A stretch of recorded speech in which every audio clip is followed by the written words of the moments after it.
and he buries it, and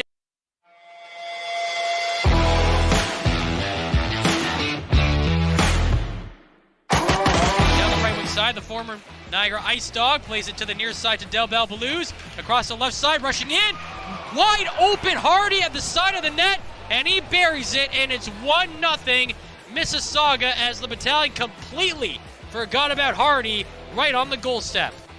Get it out of the zone. He is successful in that, but it's right back in. Coming in on 2-on-1, the Steelheads. There's a shot, they score! It's Kai Schwint with the goal, and it's 2-0 for the Steelheads, 5.5 in. Petra coming in, takes a shot, kicks a made, and then he punches it out of the air, and then he gloves it down. The circus is in town, and Bassran is the center attraction. This could be a huge momentum turner here for the Battalion if they can get out of this one with the score 2-0. And here they go down the ice. Petrov down the left wing side, centers for Jackson. He's hooked, and the puck is in the net. Kyle Jackson, it's a 30-goal season. There's a shot off the draw from Nelson. It jumps over the stick of Bassran and behind the net. Now Wakely in front, and he buries it. Dolan Wakely ties the game at 2 in the second period. Dolan Wakely getting goals in 3 straight games now. Stubbs, long stretch pass down the ice. Bruder in behind the defense. Bruder, the toe drag, puts it behind Verbetic, and he somehow finds it but doesn't cover it up. Puck still loose. It goes into the near side corner. Verbetic's leg pad is completely off, and the play is finally blown down. I don't think I've ever seen that piece of equipment come loose before. Russell down the left wing side, trying to play it in front of the net. It goes behind the net with 2 seconds to go. Del Mastro in the corner, and we are going to overtime. And now it is Callahan the other way, 1-on-1 with Coe. Callahan gets around Coe, puts it on net. Verbetic makes the save. It's Hardy now with, check that, Vecchia. Sends it on net, shot wide. Rebound chance to the slot.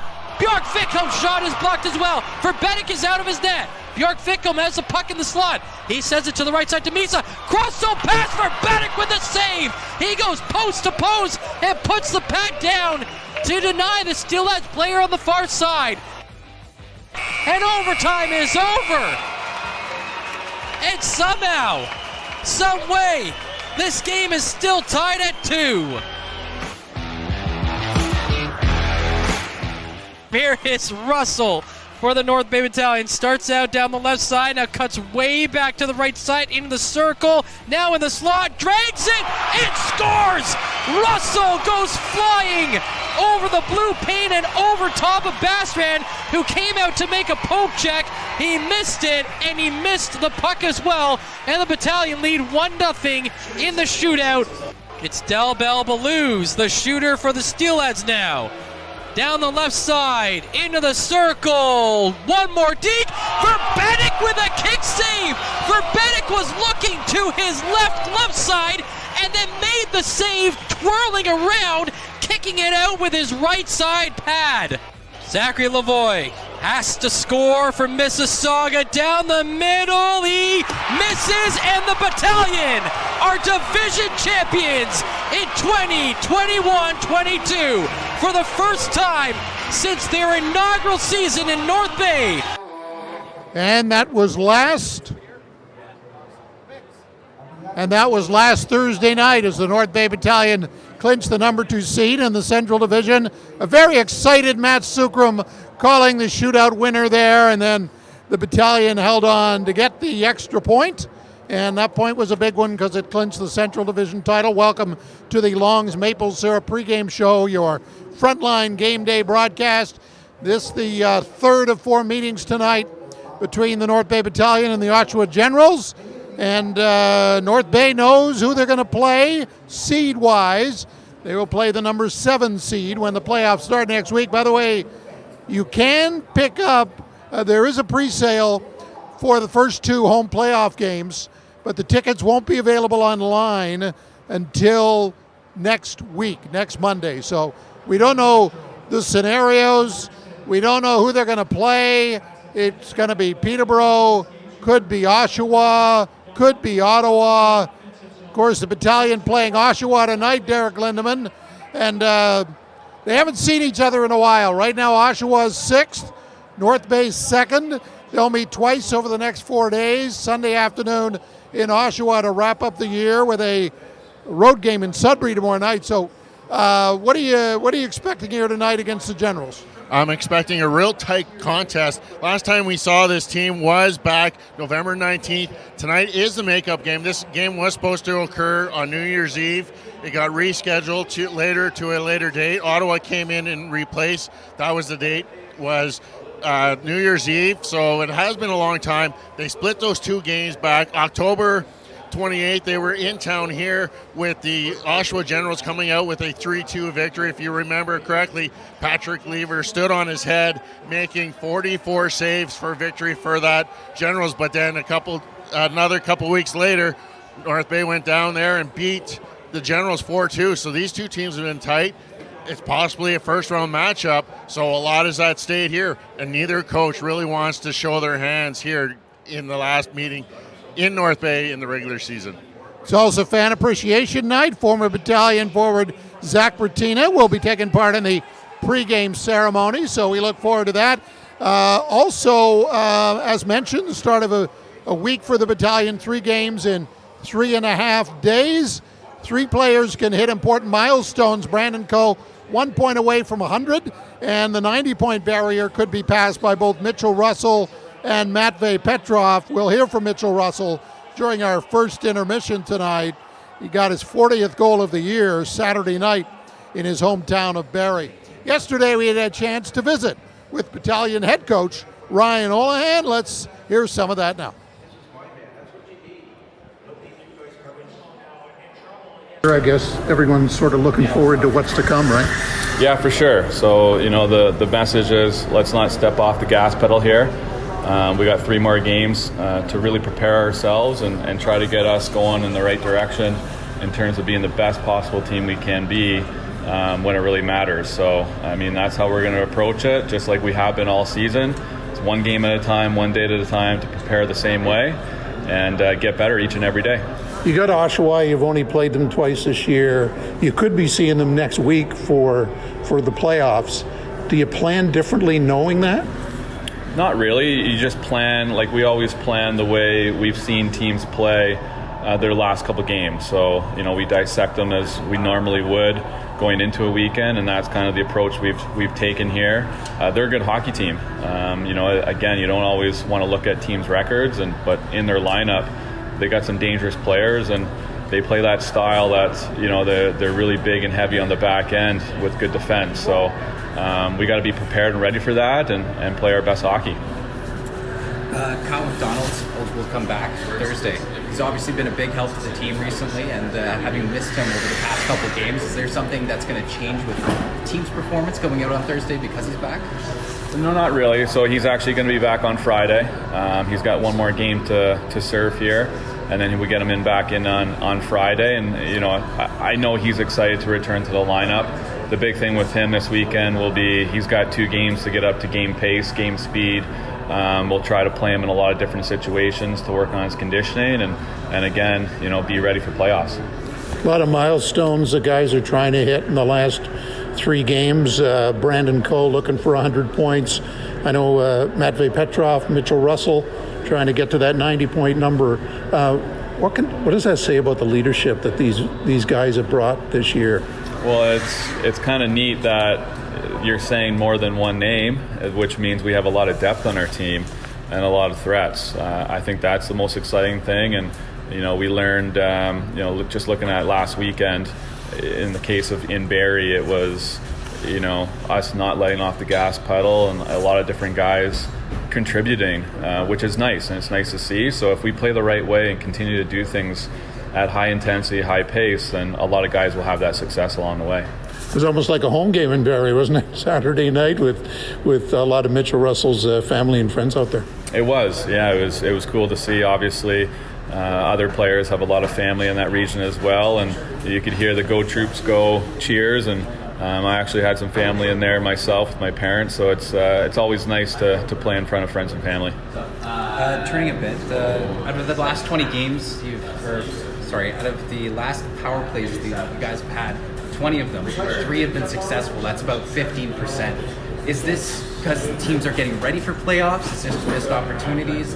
Is there something else going on there? Yeah, I think there's a couple different things. The number one thing that we were looking at, other than our last game in Barrie, we just weren't getting a lot of opportunities every game. It was 1 here, 2 there, none some games. So we just thought our rhythm, oftentimes our power play is successful when you get, multiple opportunities in a game. And then, in Barrie, we did a lot of really good things and had some chances. And then you just got to keep that rhythm going. But we're not concerned about that. Obviously, we have, a real good power play that's been good and has gone through these streaks throughout the season and know their way out. It's also a night tomorrow night to thank the Billets.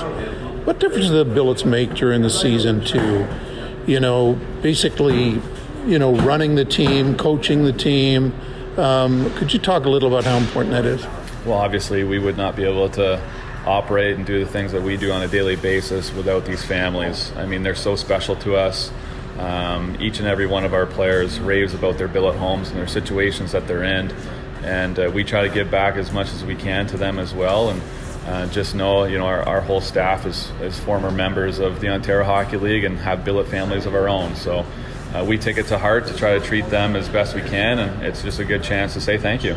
And that never leaves you, right? Like you just mentioned, I know Bill Holder talked about his billet, Eva Leslie for years, and I'm sure you have those stories as well. It never leaves you. I can even say it was just last week I got an invitation in the mail. My little billet sister is getting married this summer in August. So there's an interesting thing right there. It just never leaves you. You're so close to those people for the rest of your lives. Okay, thanks, Coach. That was Coach Ryan Olahan yesterday, Derek, and and that's what I think why it works with the players and the coaching staff is because where the players are now, the coaches have been in those positions, right? As being away from their family, getting to know a billet family, trying to make an imprint on an OHL team. So that was good stuff there at the end of the interview, I thought. It was, and just knowing that your coaching staff, from a player perspective, has gone through everything that you're going through at the times right now. So you're seeing the coaches had billets. As Ulan said, his billet sister's getting married, and they're still in contact. These guys have made it to the next level. Holder has played in the NHL. Ullahan and Ray have played in the next pro level. So they know what it takes to get to those levels and how to appreciate their time in the OHL as the kids are doing right now. Okay, and you wanted to point out the exceptional status player, right? You wanted to pass that information along. Well, 3 players that had applied for exceptional status this year, and the announcement only came today after a lengthy consideration that Michael Misa, the leader of the Mississauga Senators, was granted exceptional status. So that being said, more than likely he's going to be the number 1 pick in the upcoming OHL draft. Just some quick notes on him. He led the Mississauga Senators to the OHL Cup just 2 weekends ago. He scored 5 points in that final game that they won 6-2 over the Toronto Junior Canadiens. 3 goals, 2 assists. First time ever a hat trick was scored in the finals, and he broke Connor McDavid's scoring record for the tournament, 20 points in only 7 games, 10 goals, 10 assists. He's an exceptional player. It's good to see that he got granted exceptional status, and his teammate Abraham Spence more than likely is going to go 2nd overall in that OHL draft. Yeah, that OHL draft won't be that long, so I know Adam Dennis, who we'll talk to in our second intermission, is very busy meeting the kids, potential draft picks, and seeing what's going on right now. They're getting ready for an important night, Derek. Last week we had the team awards. And tonight, it's, Fan Appreciation Night, but it's also a night to thank the billet families who do so much for the organization. And so many of these billet families do it year in and year out, and some of them don't find out to the last minute that they're going to be asked to take a player. They like to go back to those same families, and they seem to really appreciate it. I know a couple of them this year are living with Tim Lowe. He took in an extra player this year, so he has both Mitchell Russell and Kyle Jackson staying at his place. I know for a fact they really accept these players as one of their own and do everything they can to make their time here in North Bay both successful and welcoming, and making it such a community feeling. And they're treated as one of the kids. They have their own jobs to do around the house, and their food budget changes dramatically as a lot of pasta is bought at the grocery store, and and for some of the younger players, they have to get up at 3 a.m. to drive to the rink to pick up the kids off the bus, take them home. So you got to be aware where the team is all the time. So, and it's a great ceremony here as each of the player will give the billet mom a rose, and it's a very special night as the battalion close out the season. But unlike other years, the season isn't over. The playoffs will start in this building Thursday or Friday against an opponent to be named again. The pre-sale is going on, so you can head to the Gardens tomorrow, get your spot, and then the tickets online will be available come Monday. An exciting time of year for the North Bay Battalion and their fans. I know Brian Floyd, our PA announcer here at Memorial Gardens, is going to take things over in a moment, but it should be a fun week. I mean, Sudbury game tomorrow, Oshawa game on Sunday, and Fan Appreciation Night tonight. Yeah, and not only is it Fan Appreciation Night, they're also going to honor the 3 OAs with those great paintings that are done by Jack Lockhart that are going to be presented momentarily. We see the easel set up now at center ice. 3 players, deservingly so, Grayson Ladd, Mitchell Russell, and Brandon Cole being recognized, serving their overage season here with the North Bay Battalion. And this was started a few years ago by Jack Lockhart, who's a great artist if you haven't checked out his artistic efforts.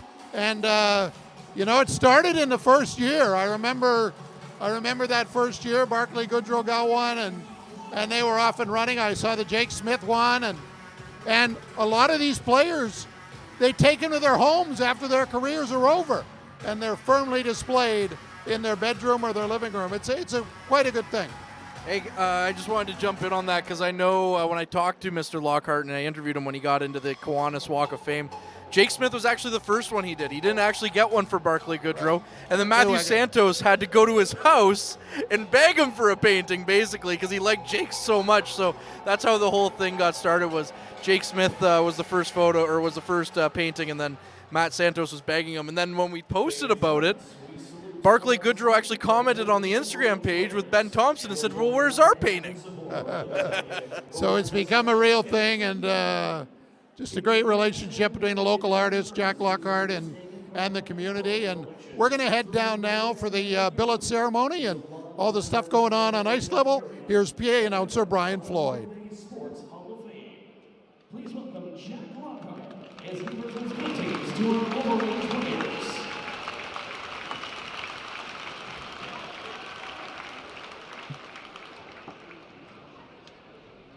A first-round pick of the Kitchener Rangers in 2017. He joined the troops for the Windsor Spitfires on January 5th.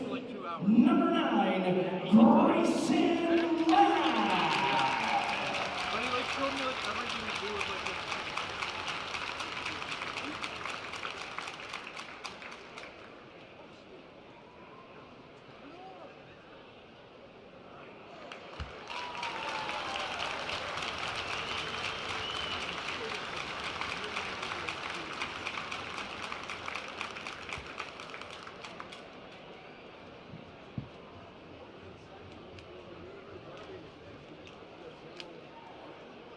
A first-round choice of the Owen Sound Attack in 2017. He joined the battalion in December of 2018. He ranks 22nd on the all-time battalion points list and leads the troops this season with a career-high 40 goals.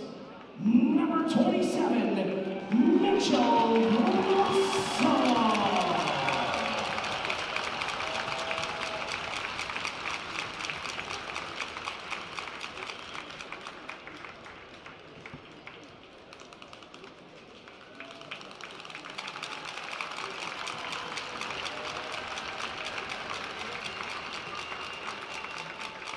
and the battalion first-round pick in 2017. He earned an NHL entry-level contract with the San Jose Sharks in December.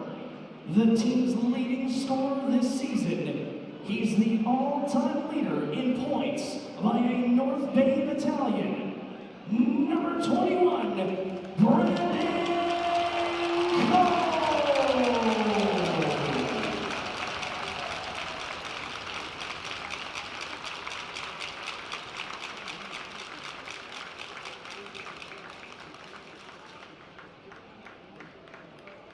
Thank you, Grayson, Mitchell, and Brandon.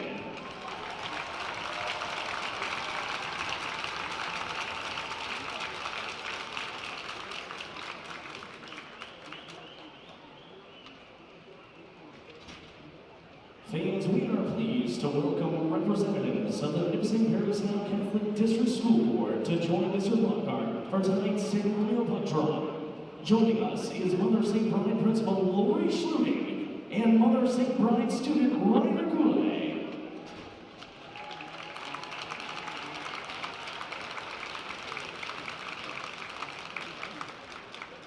We ask that Battalion Captain Liam Hornsby and Oshawa Captain Ty Tulio join our guests at center ice for tonight's ceremonial puck draw.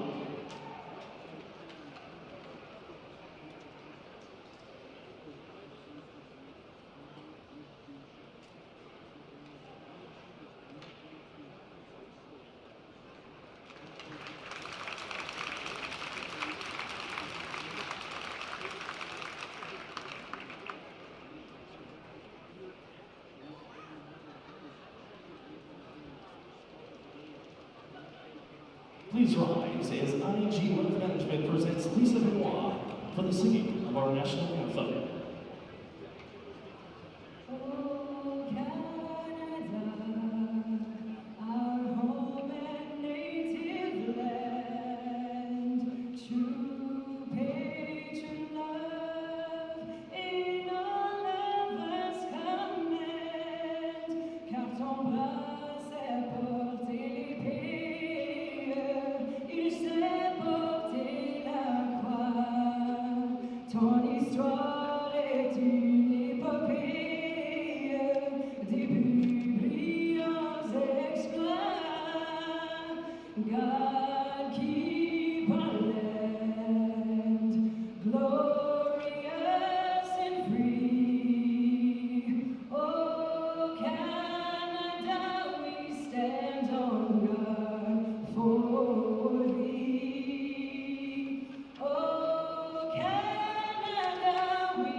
And a great pregame ceremony recognizing the three players that are moving on after this season, and I'm sure they appreciate the work done by Jack Lockhart. Just great work there of three players who have had an impact: Mitchell Russell, Brandon Coe, and Grayson Ladd, and good luck to there. Of course, no Kyle McDonald tonight. This is the last game of his suspension. He's expected to be in the lineup tomorrow night in Sudbury when the Battalion play the Wolves. Joe Verbetic gets a start in net, so that most likely means Dom DiVincentis will get the call tomorrow in Sudbury. And Patrick Lever, who really gave the Battalion a hard time in their only visit earlier this year. So it should be interesting, a possible playoff preview. The North Bay Battalion and the Oshawa Generals, again, they'll meet Sunday afternoon at 2 o'clock to wrap up the season series. And good pregame atmosphere in the building tonight, and I'm sure the game will not disappoint, as the Battalion have clinched the number 2 seed. Oshawa's 6th, but could finish as low as 8th. But they could be playing next week or not. The Battalion could be doing battle with the Ottawa 67s or the Peterborough Petes. They won't know at the earliest until Friday. The teams are ready to go. So is our announce crew, Matt Suckerman, Courtney Kenny. Thank you. Thank you very much, Bob and Derek, for taking us through the pregame and, of course, the pregame ceremony as we're underway here at the Gardens. And a quick puck over the boards and into the Generals bench, so I have a little bit more time to talk than I thought I did. But, yeah, we'll have to get more in depth with the playoff matchups, potential playoff matchups here coming up, because anything is certain right now, or anything is uncertain right now for the North Bay Battalion. But anyways, enough of me. Here's the call by Matt Sukram. Thanks, Courtney. The Battalion win the draw. Russell moves it in, takes a shot from way out, and it's a quick save made by the goaltender Lever. Just 10 seconds into this one, no score. Yeah, the Oshawa Generals still have plenty to play for, and it's weird seeing them having a losing record right now. 29-31-5 coming into this game, as the Battalion are. The Oshawa Generals could finish as low as 8th, as Bob said, so it's a little strange to see the Oshawa Generals that low in the standings. Play behind the Oshawa net. They find Coe on the left side. He tries to go to the middle of the Oshawa zone. He gets knocked off the puck, and the puck is sent down the ice. Into the North Bay zone, it's Winslow playing it forward. He finds Russell through the neutral zone, down the right wing, over the blue line to Coe. Coe to the middle, Jackson, down to the point, Nelson. Nelson walking in, the shot goes off his skate, and it redirects towards the near side boards. Russell picks it up there, sends it back to the far side to Nelson. Nelson plays it around the end boards, is picked up there by Coe. Coe knocks over Leighton Moore going towards that puck, but it's stuck under Moore. He gets up, and he gets it over to Ty Tullio, and the Oshawa leading scorer sends it down the ice. It's played by Verbetic, and out of the zone, into the Oshawa end, played on the half boards, up to the line, and out over into the neutral zone. North Bay gets on top of the loose puck. Van Steensel with it down the left wing side. He fires it over the bench, or over the boards and into the Oshawa bench, and that's where we have a stoppage in play. Just a minute 30 in. Well, one thing I've learned this season is to not speculate about what the lineup might be for the North Bay Battalion, but I'm going to do it anyways. So with Joe Verbetic getting the start tonight, feasibly or conceivably, that might be his final start of the season as you get him rested up for the playoffs, and Dom DiVincentis getting the start most likely tomorrow in Sudbury. And then the question is, does he play against the Oshawa Generals again Sunday after they would have seen Joe here tonight in this game on Thursday? Play back underway as Liam Arnsby has control of the puck in the neutral zone. The Battalion captain backhands it, but that's taken away by Gagne, and he dumps it down into the North Bay zone, where Verbetic will play it to the far side corner, where Grayson Ladd has it. Ladd was honored in that pregame ceremony as he walks up to the blue line. Now he finds Mathurin. Mathurin dumps it in on the far side, picked up there by Tarasevic. His shot goes wide, played around to the near side boards, and the Generals get it out. It's onto the stick of Butler. He goes over the blue line, forgot the puck with him though, and a delayed offside call here as the Battalion control it. Petrov makes a move to get over his own blue line, goes into the zone, takes a shot that goes wide of the net. Now behind the net, one of the Oshawa players tripped up, but no call coming there. Tarasevic trying to control the puck for the Battalion in the corner.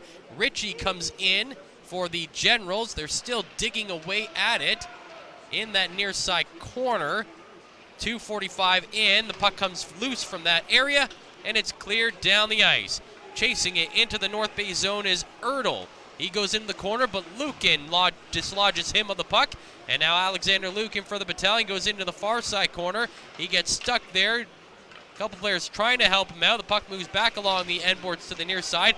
Petrov picks it up, and Petrov for the Battalion will flip it up. Caught by Podolou going over the blue line. Podolou down the right wing side into the corner.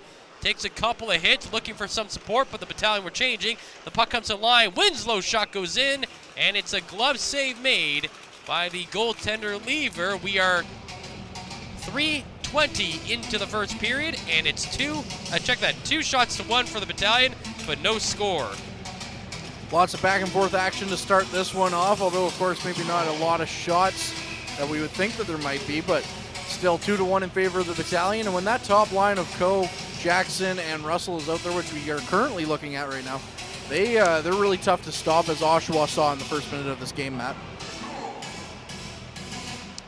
Yeah, and there's a couple of determined guys, on those top lines, trying to set some records, or set some personal bests, I should say. There's a chance for Coe. The shot save made by the goaltender Lever. Coe set up at the top of the left side circle, one-on-one with Lever, but he bounces it off the pads. Another shot coming in. It's up high. It goes over the crossbar, and it's picked up off the end boards by the Generals, and they move it through the zone. Stuart Roloff's coming in, and he dumps it in. He takes a hit. Roloff's was acquired earlier in the season from London by the Oshawa Generals.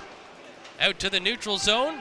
It's dumped in and played behind the net in the North Bay zone by Winslow.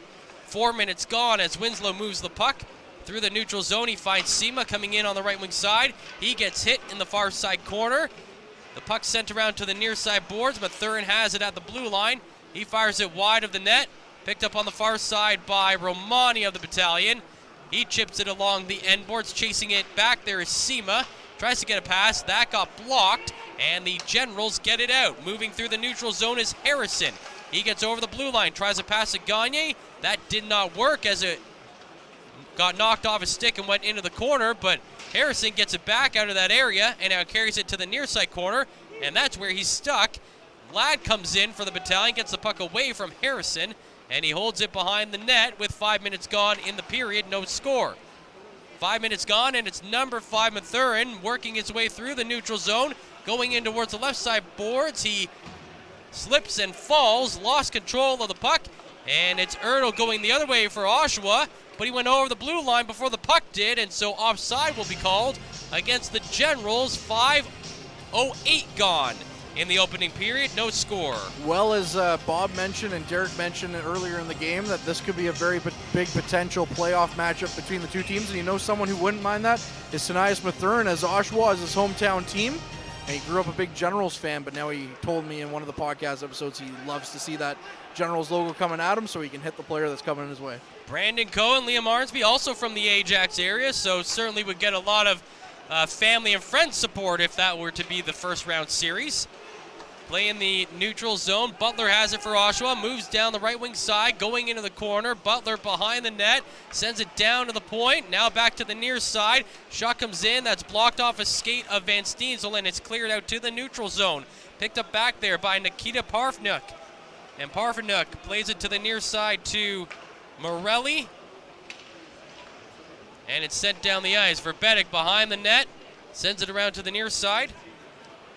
And it's cleared by the Battalion again. Tarasevic turns it over in the neutral zone. Stepien gets it up ahead to Roloffs. He goes into the corner, finds Tulio, sends it in front. Bouncing puck is cleared away by the Battalion as it just jumped up right in front of the net off that pass. And Verbetic was going in the opposite direction of the puck. So no harm, no foul there on that chance by the Generals as the score remains tied at 0. 6:30 in, as it's the Generals still in control of the puck inside the North Bay zone. They've got control behind the net. Now they send it to the point. Shot comes in behind the net. It's Stepien for the Generals. He plays it into the far side corner. Now sent to the point for Moore. More shot comes in. Save made. Picked up behind the net by Roloffs. He centers in, and that shot is blocked. It's now Roloffs again on the near side. Down the point to Stewart. He flips it around behind the net to Stepien. He comes out in front on the left side, sends it to the point to Moore. Moore skates to the middle, stops, sends it back to Stewart. The shot at the line is saved. Rebound chance, no good, as Verbetic snuffs it out. 6:59 into the first period, still no score. Well, November 2021 was a very different looking world, and it was a very different looking North Bay Battalion team as well. As some players that played in those two games, the first two games against the Oshawa Generals this year, that we don't see on the lineup today. Josh Curry, Simon Rose, and Alex Christopoulos all played 2 games against the Generals earlier this year, and they are no longer with the team thanks to various trades. Although, a broadcast down south seems to think that Josh Curry still plays for the Battalion, as they had him listed with an assist in one of the games over the weekend. Yeah, I guess some broadcasts just stick with the original lineup that they sent out at the beginning of the season. Trades never happen. Here comes Kyle Jackson through the neutral zone, drops it back to Coe. The shot goes off a stick and way up and out of play. Still scoreless here. The Oshawa Generals are dominating in the faceoff circle, 6-0 in that category. Though the Battalion lead 4-3 in shots. And we are 7-12 into this first period. Yeah, we mentioned this in the last game is when you start off with a face-off win, you know, it really helps your team get set and do what they want to do with the puck as you have the first touch on it. And also, for the benefit of the doubt, it was Grayson Ladd who took over wearing number 9 from Josh Curry that did have the assist. So I could see the confusion. North Bay win the draw inside the Oshawa zone. Played behind the net. Brandon Coe has it back there. Looking down his left side boards, he finds Jackson, who plays it in front of the net to Russell. Russell plays it on the backhand behind the net to Coe. Coe tries to stick handle out of danger. He sends it in front. Bouncing puck is stopped by the goaltender Lever and cleared out of the zone by the Generals. Racing down the ice is Gagne. He goes in behind the net, sends it around to the near side boards. It's picked off by Jackson of the Battalion, and he will clear it. It's Nelson with control of the puck in the neutral zone. He dumps it down the ice, and they're going to call icing, I believe, here against the North Bay Battalion. I thought he was up to the line there, but I guess it was maybe a step behind. Well, that's probably why we're up here and not down there, I guess. But yeah, it was a very bang play for sure. Although I can't say for sure, as I'm borderline blind, so it doesn't really help. Maybe I should be in stripes then if that's the case. Hey-oh, good old referee joke. Back underway. There's a shot off the draw by the Generals, and it's stopped by Verbetic. Now into the near side corner. Big hard battle there. Butler is throwing his weight around as he knocks down the rookie Mathurin, but the Battalion get the puck out of the zone and send it down the ice. Oshawa with control in their own end as Parfenyuk gets it out to the neutral zone. Dumped down the ice again, and it's Mathurin again behind the net. Plays it into the far side corner. Ladd throws a hit on Erdl, but the Generals find the puck. It's back along the far side half boards, and no one can control it there. It's cleared out of the zone, and it's Sima carrying it down the ice. He gets stopped inside the Oshawa zone, and it's Ritchie going the other way for the Generals. Drops it back. Now the shot comes in. That goes wide of the net. Ladd picks it up. He finds Outwater. The Battalion rookie will get it out of the Battalion zone and dumping it into the neutral zone. Picked up by the Generals, and it's Stewart coming down the right wing side. He gains the attacking zone. Going in behind the net, he battles Lukin for the puck. It gets chipped around to the near side for Van Steensel, who finds Arnsby. He gets it up to Wakely, over to Christopoulos, and he clears the zone. Christopoulos up to the Oshawa blue line. He fires it in. Takes a weird bounce off the end boards, goes right to the goaltender Lever, and he holds on to it for a stoppage in play. 9:06 gone. No score.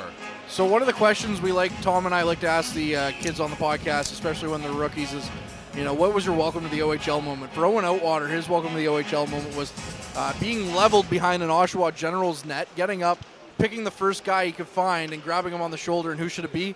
He's no longer with the Generals anymore. He's now with the Knights, but it's Ty McSorley that he grabbed on the shoulder and had a big oh no moment. I can just imagine. I can just imagine the fear that I would feel running through my veins. Yeah, two different kinds of adrenaline there, right? Yeah, exactly. You're ready to fight, and all of a sudden you're ready to just let bygones be bygones. Yeah, I'm sorry about that, man. It's all good, right? Face off inside the Oshawa zone, played into the far side. Into the near side corner. That's where Moore has it for the Generals. He flips it to the far side. Stewart has it. He tries to get it out. Blocked by the Battalion. At the line, juggled a little bit and cleared out of the zone. Ty Nelson gets it back quickly. Coming down the left wing side. Plays it to the middle of the zone, but the Battalion can't get a shot off. It's on the near side boards. Flipped up at the blue line. Caught by Arnsby coming into the zone. Pass to the middle to Wakely. Dropped to Van Steensel at the line. Played across to Nelson. His shot comes in.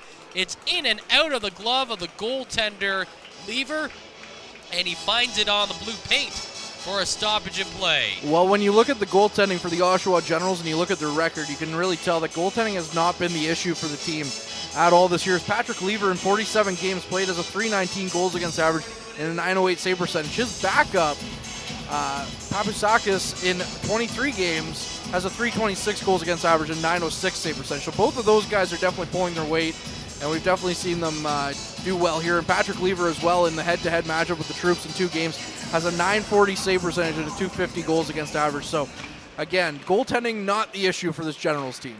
Yeah, didn't he make like 50-something saves against the Battalion earlier on in the season? Yeah, and then our hearts were broken by Callum Ritchie. That's exactly it. Halfway through the first, no score. The Battalion dumped the puck in. It's another stop made by Lever, and he just holds on to it as the rest of his teammates come back into the zone. So it will be another offensive zone face-off when we come back. We're halfway through the first period, and we'll send things over to Derek for an update. Yeah, no score here through the first 10 minutes and 4 seconds. Both teams have traded scoring opportunities, but neither team able to solve the goaltenders.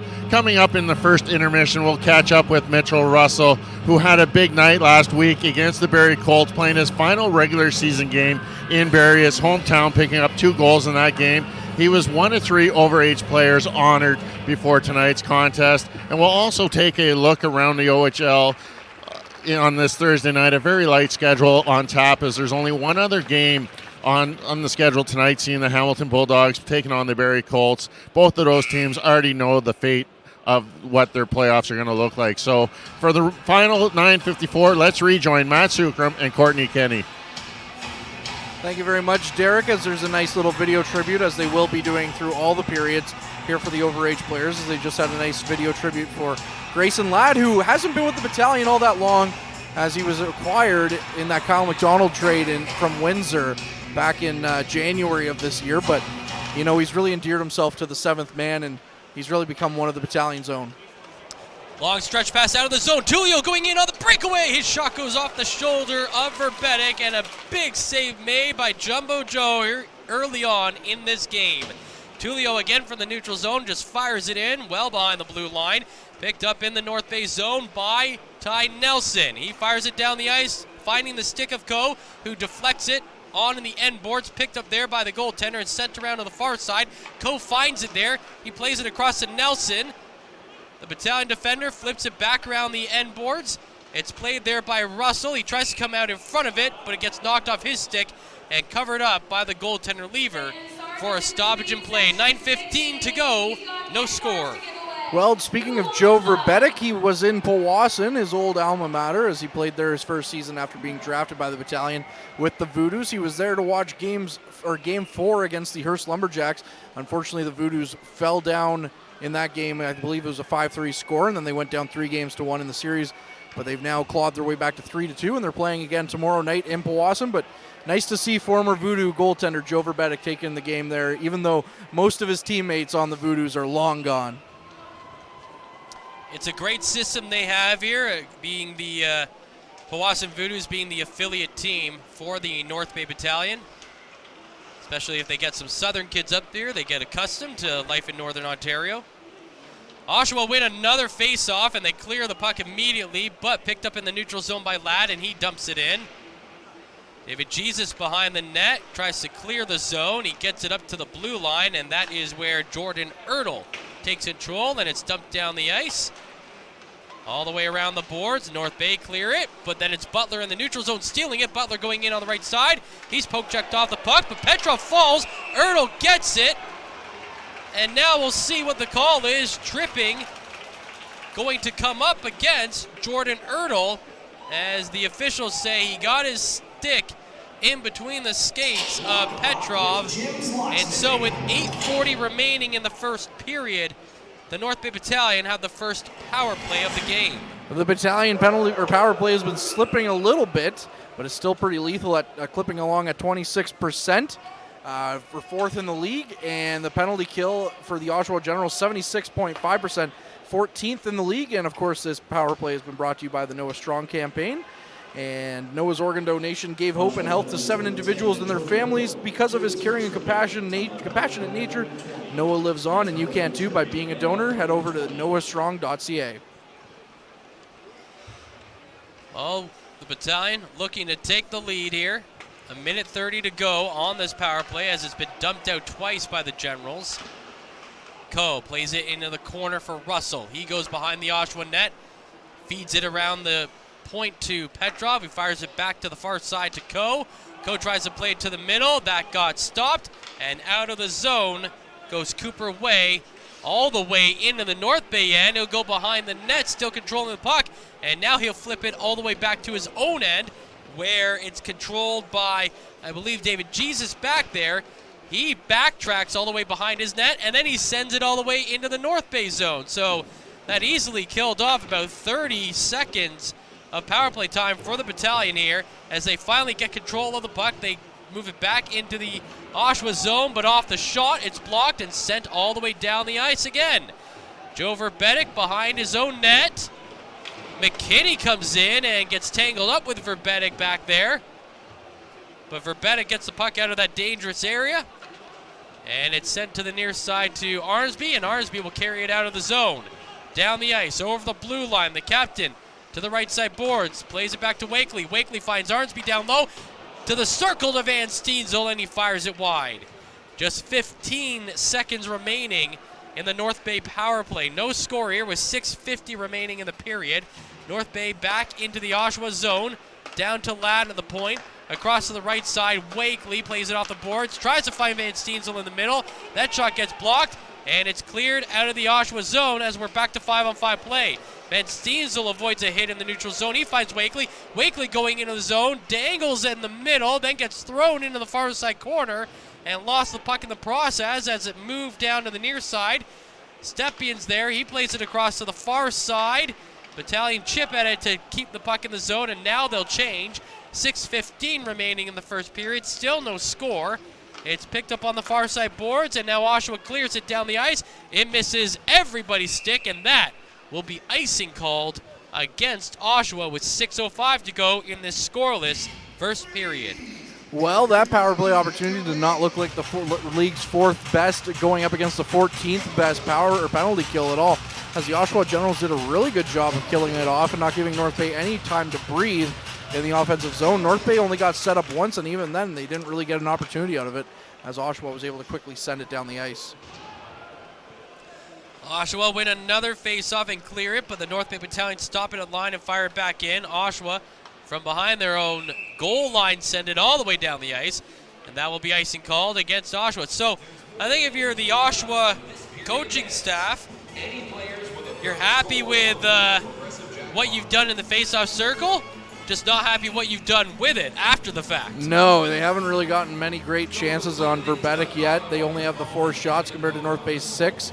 But again, when you're dominating 11-4 to this point, although make that 11-5 now, you're doing pretty well, as Lever now just covers it up real quickly, and we're going to get another face-off here, Matt. Yeah, the Battalion won one there. But also, they're icing the puck a lot. You're right, they haven't got quality chances. But then if you're the North Bay Battalion, okay, we're not winning the initial puck, but we are finding those 50-50 battles and generating some scoring opportunities. The Generals win another one and get it out of their zone down the ice. And now it's played back up quickly into the Oshawa zone. Petrov chasing it. Tries to play behind the net for Podolou. It's knocked off his stick, but the Generals can't clear. Good battle on the boards. Now to the point. Mathurin's there. He takes a shot, and it's off the butt end of the stick of the goaltender Lever. Control behind the net. Tarasevic takes a hard hit behind the net, and Moore is likely sent to the box for cross-checking here. I believe it's going to be Moore, as Tarasevic went down quickly on that cross-check, and it is Moore being led to the box. So with 5:17 remaining in the first period, still no score, but another power play opportunity coming up for North Bay. And it's proudly sponsored or supported by the Noah Strong campaign, and you can check your status and register consent to be an organ donor by clicking on Noah's personal campaign page. It just takes 2 minutes, and you can change someone's life. And of course, make sure you are registered, as some people think they are, and they aren't actually, from what I've heard from the Dugas family. Sent down the ice. Nelson with control behind his own net. Plays it up ahead to Jackson on the left wing. He finds Petrov, who dumps it down into the Oshawa zone. Around the far side boards, Coe now has it in the corner. The Battalion overager sends it to the point to Petrov. Petrov walking into the left side circle, fires it across the zone through the slot, but nobody there to get a shot off. Now Russell finds it on the far side boards, down to the point to Nelson. Nelson to left side, one-timer from Petrov. It's off the side of the net. Now it's Jackson in control behind the net. He lost it. Puck kept in the zone as they can't clear. Coe to Petrov, the one-timer again. This one fired high. Coe with control at the blue line, across to Petrov in the circle, takes a shot, deflected, and save made by Lever. Oshawa gets on the loose puck, they still can't clear. Petrov plays it to the line to Nelson. Back up, down low to Coe. The shot on net is deflected away by Lever. Petrov sends it through the middle of the zone, and nobody picked it up, so they inadvertently clear it on their own power play. They come right back in the zone. Jackson drops it to Petrov, plays it back down low to Russell, up high to Petrov, at the point to Ladd. Ladd to the right side, Coe walking in, cross zone, and Russell, he scores! Mitchell, the hustle, Russell buries it, and it's a 100-point season for Brandon Coe. It's going to be assist number 66 as Coe reaches the century mark. And Mitch Russell getting his 41st, and what a great season for both those players. And right away, as soon as Russell scored, instead of celebrating, he immediately pointed at the puck to make sure that they got the puck. And of course they will, and that'll go up in Brandon Coe's trophy cases. There's a big bear hug between Mitch Russell and Brandon Coe on the bench right now. So what a great duo for this battalion team. That is Mitchell Russell's 19th career power play goal. Brandon Coe's 40th career power play assist. They're still a little far out of the top 10 in those categories. However, that is Mitch Russell's 70th career OHL goal, or check that, 70th career battalion goal, his 143rd point, which moves him into a tie with Luke Aquino for 21st all-time on the battalion point leaderboard. Brandon Coe now with, as I said, 131 assists now in a battalion uniform. That puts him 3 back of Mike Amadio for second on the all-time list. I think I covered it all there. No doubt. There's definitely a lot of stuff to digest out of that for sure, but too long, don't read version of it. Brandon Coe's a pretty good hockey player. Well, and Mitchell Russell with his 41st goal of the season. 88 points on the year for him. Somebody, sign this guy, maybe. Yeah, you would think at this point, he's kind of like our version of Barclay Goodrow this year. That's it. Or Justin Brazeau, like, hey, come on, take a flyer on this guy. That's right. So play underway here as the Generals looking to respond. Jesus can't hold the line. And the puck gets cleared. Now it's shot back into the North Bay zone. And the battalion will have a chance to get it out. Van Steensel over the Oshawa blue line to Wakely. Back to Van Steensel. In the middle, Romani's there, but he can't get a shot off as the pass came in. 2:45 remaining in the opening period. It's a 1-0 North Bay lead. That is a power play goal for Mitchell Russell. Here come the Generals down the ice. There's a shot save made. Another chance. And Verbetic just deflects it away off the blocker. And it's out of play with 2:35 remaining. I know we mentioned this on the last broadcast, but Mitch Russell again coming over in a trade for Adam McMaster by the Owen Sound Attack, as Brian Floyd's mentioning right now that him and Brazeau are the only two players to get to 100 points in a season for both players, and a great reaction from the crowd here as that's some elite company joining Justin Brazeau up there as the only 100-point guys in a season. But anyways, yes, I don't think anyone is hesitating on pulling the trigger of that Adam McMaster, Mitch Russell trade anytime soon. And Brandon Coe, actually the highest point scorer that has ever been drafted by the North Bay Battalion. Not the battalion franchise as a whole. Obviously, names like Wolski and Hodgson, Brazeau, Goodrow. Well, Brazeau technically was drafted by North Bay, so... He was. I don't think that's the right stat then. We'll have to check that. Certainly the most assists ever by a North Bay Battalion drafted player, so we'll have to recheck the stats on that one. Playback underway here as the Generals now buzzing around the North Bay net. Butler has it in the slot, but he can't get a shot off. Now he finds Ritchie on the right side, plays it in front of the net. Joe Verbetic with the huge pad save. Absolutely robbing him of a sure goal, and the battalion are still up 1-0 thanks to Jumbo Joe on that spectacular save. The Generals just made a nifty tic-tac-toe passing play from the high slot right up to the blue paint, but Joe Verbetic snuffed that one out. 90 seconds, check that, less than 90 seconds. We got 60 seconds or thereabouts on the clock here in the first period. Here comes Romani to the Oshawa net, and his shot deflecting goes wide. Another chance in the middle, it's denied. Down the point, Nelson has it. He plays it in the corner for Coe. Coe trying to put it on net. A couple of guys looking for it. Gets kicked away back out to the blue line. Paul Christopoulos is there. His pass attempt goes off his stick and out of play. So with 46 seconds remaining, the North Bay Battalion are still up 1-0 here in the first. What a great pushback for the Generals on that play recently, and if you heard the highlights at the beginning of the game, you could tell that Joe Verbetta kept the Battalion in it through the last half of the third period last Thursday against the Steelheads, and again, he kept them in it in overtime as well, and it looks like he's doing the same thing here as North Bay tries to weather the storm. 40 seconds remaining. Russell with it.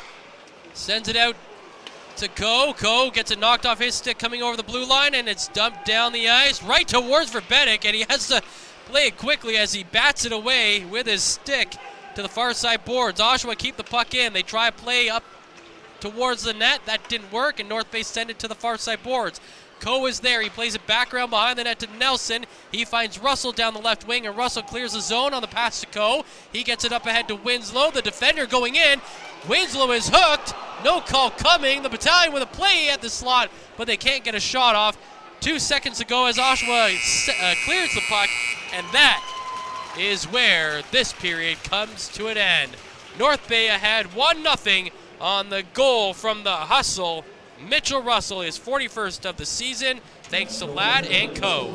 A lot of back and forth hockey in that one for sure, and we'll have to get more in details or more in depth with that in a moment, but the Battalion weathering a little bit of a late period storm, but altogether coming out with the lead, and to bring you further along with that is Mr. Bob Coles and Derek Lindemann. Bob? Thank you very much, Courtney. Yes, Brandon Coe, 100 points on the year, and Mitchell Russell, I think, was the first guy to congratulate him after he got his 41st goal of the year. Mitchell Russell now 2 points away from 90 points. Matvei Petrov still 4 back of 90. So that was the highlight of the period. Playoff type feel that period. A lot of hitting. Lots of good chances though. Oshawa playing very well also. And so it should be a good one here tonight. One other game in the OHL tonight. Doesn't mean much in the standings. Hamilton and Barrie, they are just getting underway. The stats, 11-7 the shots for North Bay. Power plays, Battalion with 2. They scored on one of them. Faceoffs won 16-7 Oshawa. As mentioned, Russell is 41st from Coe and Grayson Ladd at 16:07. So Grayson Ladd gets an artist drawing done by Jack Lockhart, and he gets a point. Not a bad first period for Grayson Ladd.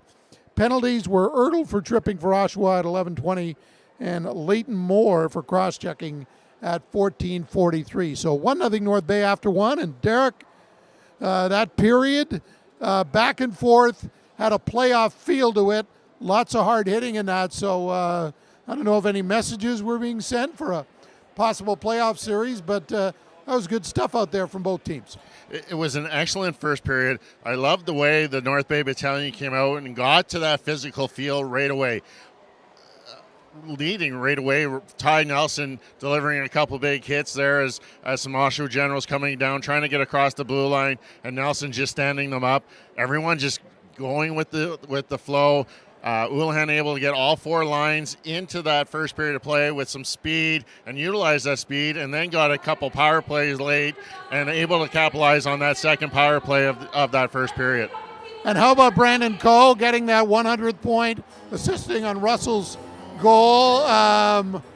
What a leader he's been for this team, on the ice with his numbers, but off the ice as well. And nice that it was done on home ice, and he got a big hand for it. It was nice and a great job by the organization recognizing it during a stoppage of play and allowing the patrons here to give Cole basically a standing ovation, as he is only the 3rd player in Battalion history to reach that 100-point plateau, and really 2 of those have done it in North Bay. So it's really nice to see. Brandon Coe has come a long way since we seen him get drafted 3rd overall in 2017. a good overage player, and he has had an excellent career here with the North Bay Battalion. Yeah, earlier this year he signed a contract with San Jose, and his future is going to be interesting to watch here as we move along in his career, and we wish Brandon Coe and the battalion so much good fortune there.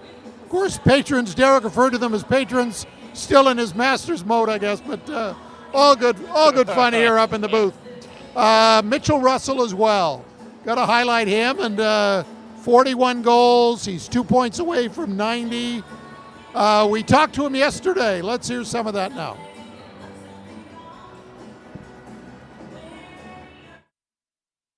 Friends, I was joking with the coach, it was more like a home game, right? I mean, take us through Saturday night, hitting the 40-goal mark. Must have been a big night for you. Yeah, it was awesome. There's a couple of Go Troop Go chants going on in the crowd, so there's a lot of family and friends from a lot of guys, and it was a special night to get a big win. And some big milestones this week, not only for yourself, but for a couple of your teammates. Is that sort of like a motivating thing heading into the last week? You know where you're going? Yeah, I think so. Obviously, Cozy's going for 100 points tomorrow night, so that'll be special to get that for him. And I think for us, those little moments are special for a lot of guys, considering we know where we're going to finish and who we're going to play in the next couple of days. You're playing a team you could play next week. Is that sort of, do you think about that like going into the game when you're playing Oshawa? Because you haven't seen them in a while.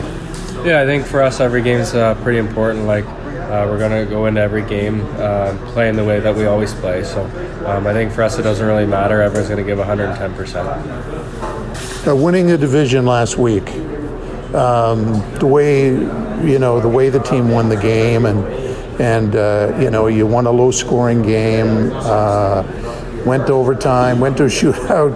You went as long as you could without getting the win. So, but what did that mean to the team, getting to that number 2 seed? Yeah, I think it was special for our group. Something we've been working towards all year is winning the division, and I think to do it on home ice was special for us. Your billet family, they get recognized tomorrow. What does that mean to you, and the importance of the billets as you guys go through the year? Yeah, they've been awesome since the day I walked in. Me and Kyle Jackson live together, and they've all been awesome to us. So they take care of us pretty good, maybe more than they even should. So it'll be special to get them recognized. Great. Just one question. You've been a part of the leadership course since the beginning. Obviously, you've seen a lot of these other players grow and get better as time goes on. As this is your last year, who are you kind of leaving behind as they're going to be the next one? Who's your sort of pick for that? I think we have a lot of guys on the leadership roles. Obviously, we have Arnie, our captain, and Nelly, who's up and coming, obviously. So I think this group's going to have a lot of leaders over the next couple of years. And do you take a bit of pride from that? Did you see people learning from you? Did you learn from them? What's something that you can carry on forward from this point on, from what you've learned this past year into your future hockey career? Yeah, I think for our group, obviously, all year we've just been giving 100%, no matter the situation, whether it's off ice or on ice. Just day by day, little details we've been focusing on, and I think that'll carry over the next couple of years. And that was Mitchell Russell yesterday, and of course he's added to his offensive total with his 41st goal of the year. I know there's some people in the hockey community who like to debate the Adam McMaster, Mitchell Russell, but I don't think it's a debate anymore, Derek. I think North Bay won that trade. I think clearly now we know that the North Bay Battalion did win that trade, as Mitchell Russell again picking up goal number 41. A great season for Mitchell Russell, hoping and deservingly so he might be able to at least get a sniff at an entry-level contract somewhere in the NHL. Yeah, the overage player of the year is going to be interesting this year, isn't it? Will there be a North Bay Battalion who takes that award with both Brandon Coe and Mitchell Russell up there? Of course, a lot of good things with the battalion as they look forward to the playoffs. Some sad news, though, this week, and we really want to talk about the late Tom McCarthy. And, when I was a young boy, I followed the Minnesota North Stars, and Tom McCarthy was one of their players. He also played with the Boston Bruins. He had 399 points in his career, but locally I met him as well. in North Bay, coaching the Trappers. He also coached the Espanola Eagles, and he died owning that team as well. So our condolences to his friends, his family. One of those friends is our pal Chris Dawson, and if you want to get hold of Your TV piece today with Chris talking about Tom McCarthy, it was very riveting stuff from Chris, and not just hockey mates, but life mates, if you will, friends for life. And we pass our best wishes, of course, to Chris and all his friends and family who are dealing with this loss. And Matt Sucrum, of course, you back in the old days, you were doing Trappers hockey, and Tom McCarthy was the coach of that team, and I'm sure you have some personal reflections as well. Yeah, absolutely. I want to echo those sentiments. Condolences go out to Tom McCarthy's friends and family for sure. And Tom was pretty instrumental in my life, especially as a reporter in those days, working and doing games on Fast Hockey. He was very patient with a rookie reporter, asking probably a lot of dumb questions at the time. But he was just at the end of the day, he was a really cool, down-to-earth coach, and he tried to teach a lot of life lessons through his coaching, and it didn't just reflect in his players. It reflected on that kind of reporting group that was covering the team at the time. And I remember when they got eliminated in the playoffs before going to the when they got eliminated in the Dudley Hewitt Cup. They had geared up, they won the NOJHL championship that year, and they geared up and thought that, they were going to be contenders in the Dudley Hewitt Cup. It didn't turn out that way. So I'm down there with a couple of reporters, and Tom comes out of the locker room, and, he sees the look on our faces and just goes, "Guys, relax. It was just a game." Like, he could tell that we were upset about it as reporters, covering this team. And he's like, "Look, things don't happen the way you want it to all the time, but you got to learn from that, and you got to move on." And that's the lesson that these kids have learned tonight, right? It's not the end of the world, and there's gonna be a tomorrow.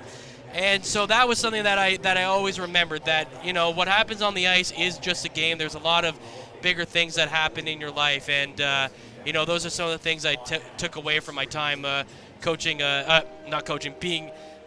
the team that Tom McCarthy coached. And I also got to do a documentary on him as part of my schoolwork with Canada College. And the first time we interviewed him, we talked to him for like an hour we got about an hour of footage.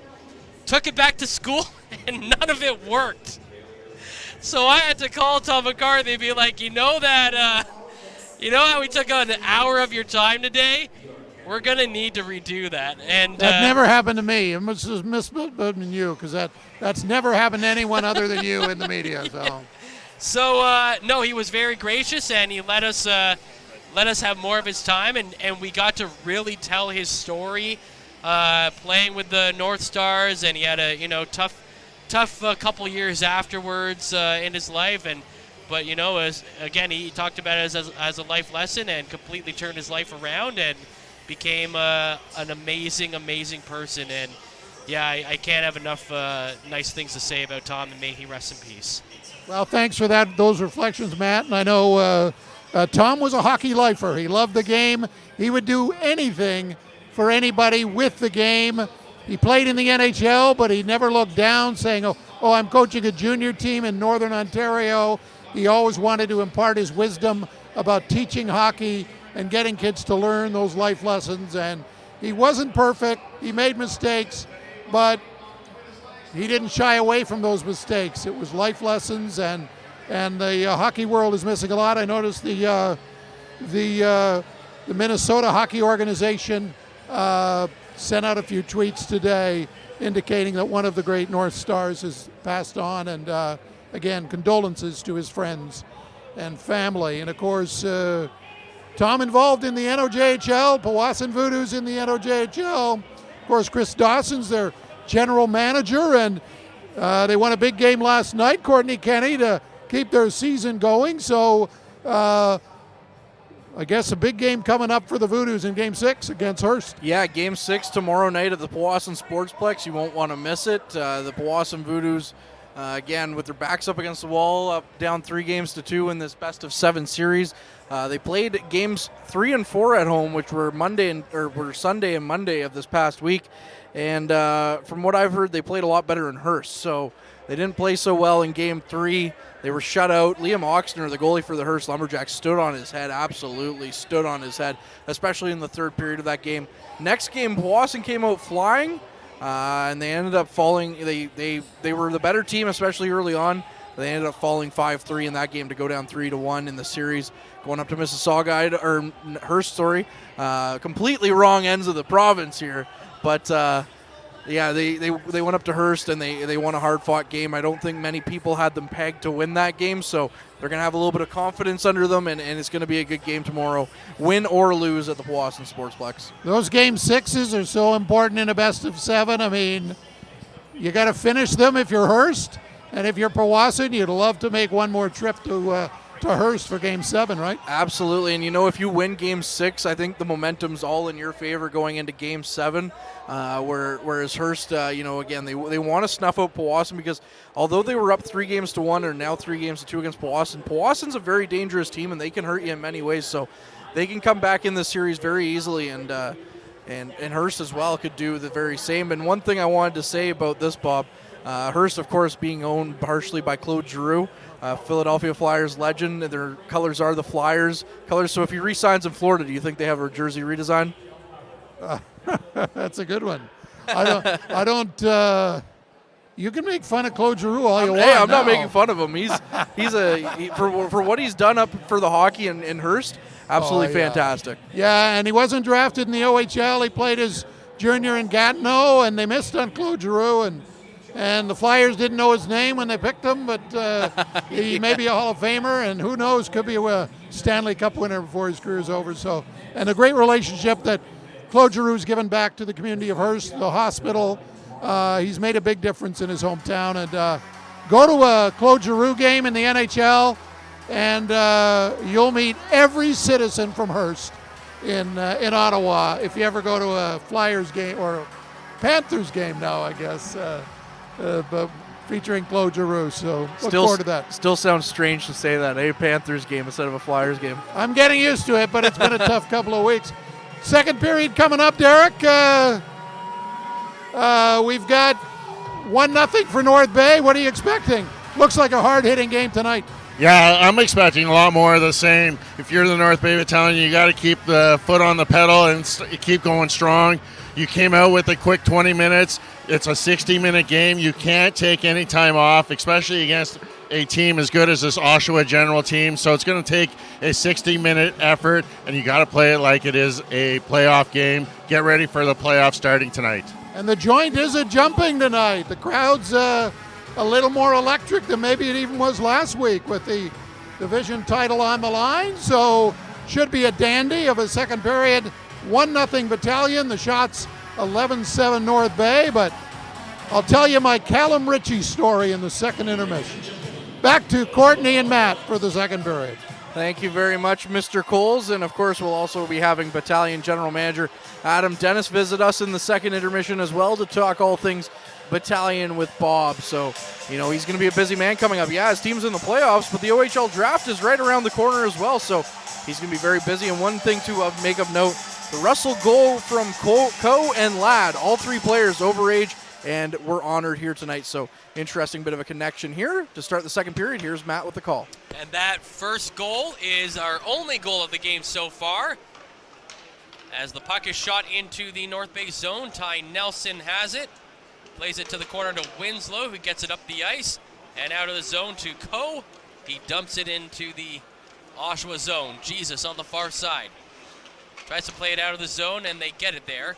Now going in over the blue line, step in, plays it back to the right side, now in front of the net. That missed the stick. Parfenia coming in. Now there's a shot at Verbetic. He holds on to it for a stoppage in play. 36 seconds into the second period. 1-0 North Bay. North Bay looking to, of course, come out guns a-blazing here in the second period and try and snuff out anything, because you know, you also can play a bit of a part here if you're the North Bay Battalion and who you're going to be facing in the first round. If you help Oshawa lose 2 of their next 3, well, gee, it might look like you might be either playing, well, again, it could change, but Oshawa could be up against the Hamilton Bulldogs instead of the North Bay Battalion, or currently they're up against the Kingston Frontenacs as they sit in 7th. There's a shot, and it's stopped. Somebody in the building just got an email. I'm not sure who it was. There's a shot towards the net, and the save is made by the goaltender Lever. Quick turnaround here for Oshawa. They'll head back to Oshawa to take on Mississauga tomorrow, and then wait for the North Bay Battalion to roll into town on Sunday. The battalion will head to Sudbury tomorrow, and then head down to Oshawa for Sunday. Yeah, everybody on their Easter long weekend. There's no rest for the Wicked when it comes to the OHL. Wakely in front of the net. The puck is deflected off his stick and high over the crossbar. Wakely now behind the net, sends it back out in front to the third, whose shot comes in, and it's deflected high and wide off the stick of Van Steensel. North Bay still in control of the puck inside the Oshawa zone. Now they lose it on the boards, and Oshawa clears the zone. Sending it down the ice, McKinney. He gets knocked off the puck on the boards, and North Bay get it out.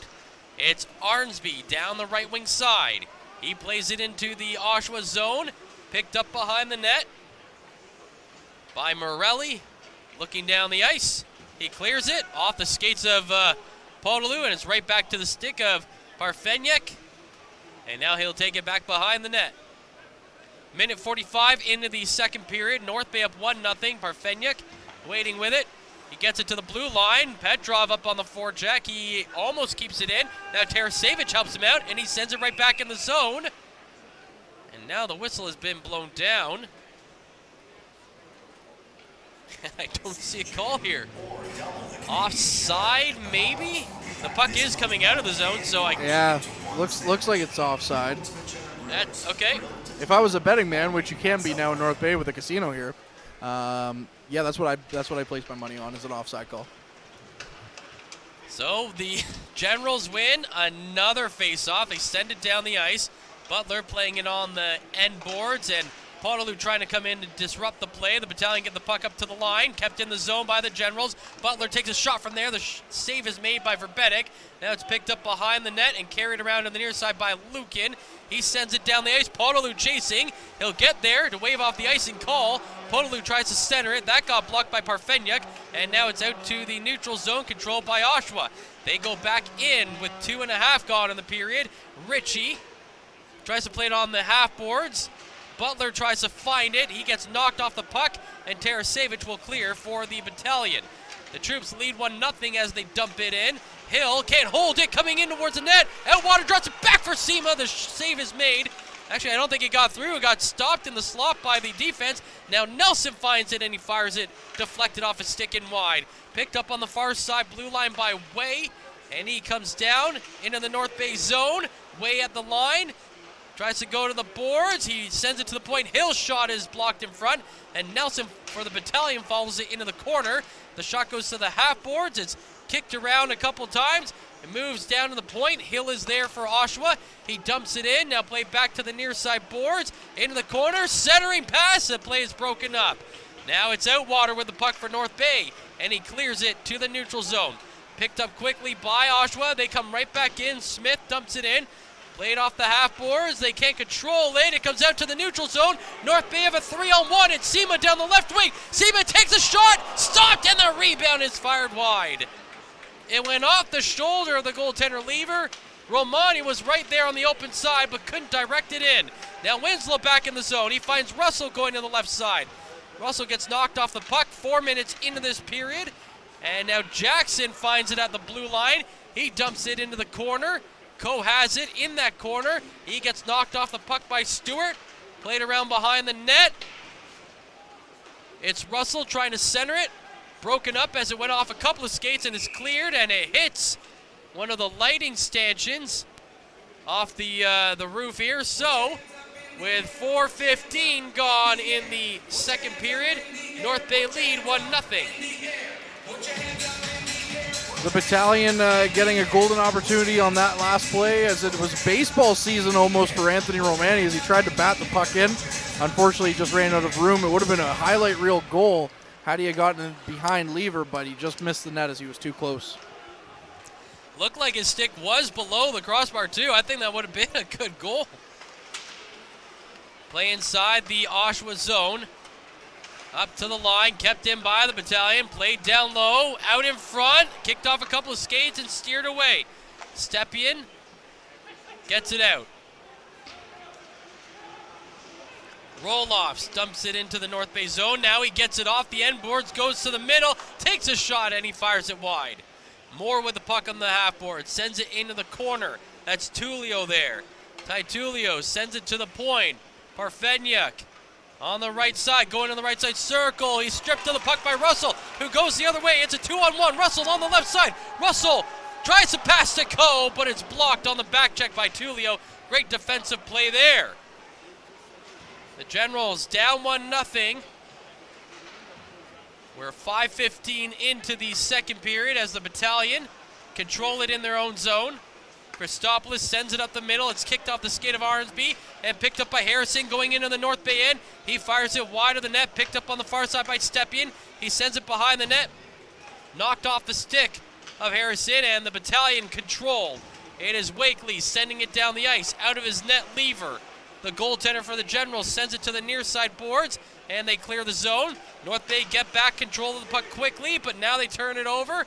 Harrison with the puck. He dumps it into the far side in the North Bay end. It's Lukin who picks it up. He sends it down the middle for Van Steensel, who gets it cleared out to Wakely down the right side. Wakely drops it back to Arnsby coming in. The shot from the circle is stopped in front of the net. Played back to the slot and taken away by the Generals. They get up to this red line and dumping it in. McKinney takes a hit. And now they're going to call that interference against the North Bay Battalion. Lukin with the hit on McKinney, and it'll send the big defenseman for the Battalion to the box. 6:10 in, 1-0 North Bay lead. They'll be shorthanded for the first time today. Every time you say McKinney, I get PTSD flashbacks to Billy McKinney in the outfield for the Toronto Blue Jays and the dark days that they were when he played there. As for the penalty kill for the Battalion, 80.9%. That's good for 7th in the league. And the power play is 22.2% for the Generals. So that's where we see a bit of a separation between this team, as the Battalion have both the power play and penalty kill in the top 10, while Oshawa sits outside of the top 10 in both. Oshawa control the puck off the draw. They get a shot. That's wide of the net and now sent down the ice by the North Bay Battalion. 6.5 into the second period. North Bay carrying that 1-goal lead to this point, as Oshawa carries the puck back into the zone. Butler is stripped of the puck in the slot, and Nelson and Russell go the other way.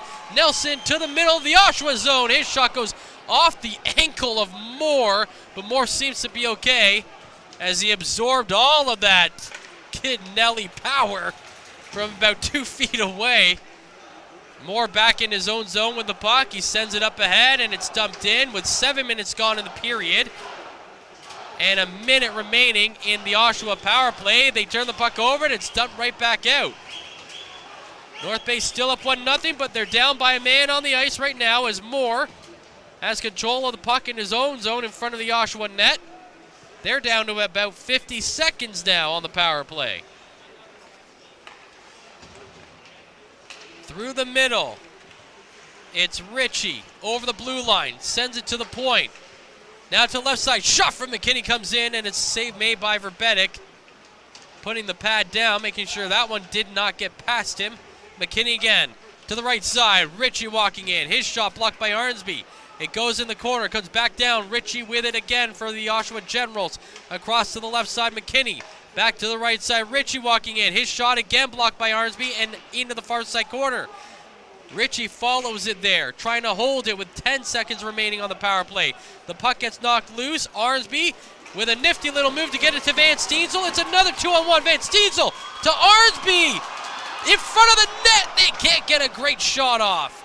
Arnsby was falling down when he initially tried to shoot the puck. Didn't really get one off. And then as everyone came in on the back check, as a shot comes in towards Verbetic, he stops it for the save. As everyone came back in on the back check, the Battalion got a shot off, but it went off the shoulder of the goaltender Lever and over the crossbar. And then on the return, Verbetic stops the puck. Looked like he wasn't really sure of where it was, but the officials blow the play down. 11:39 remaining in the second period. 1-0 North Bay lead, and we're back to 5-on-5 play now as well. Yeah, and for Arnsby, you want to see him get one here because the last time he scored a goal was December 29th against the Mississauga Steelheads.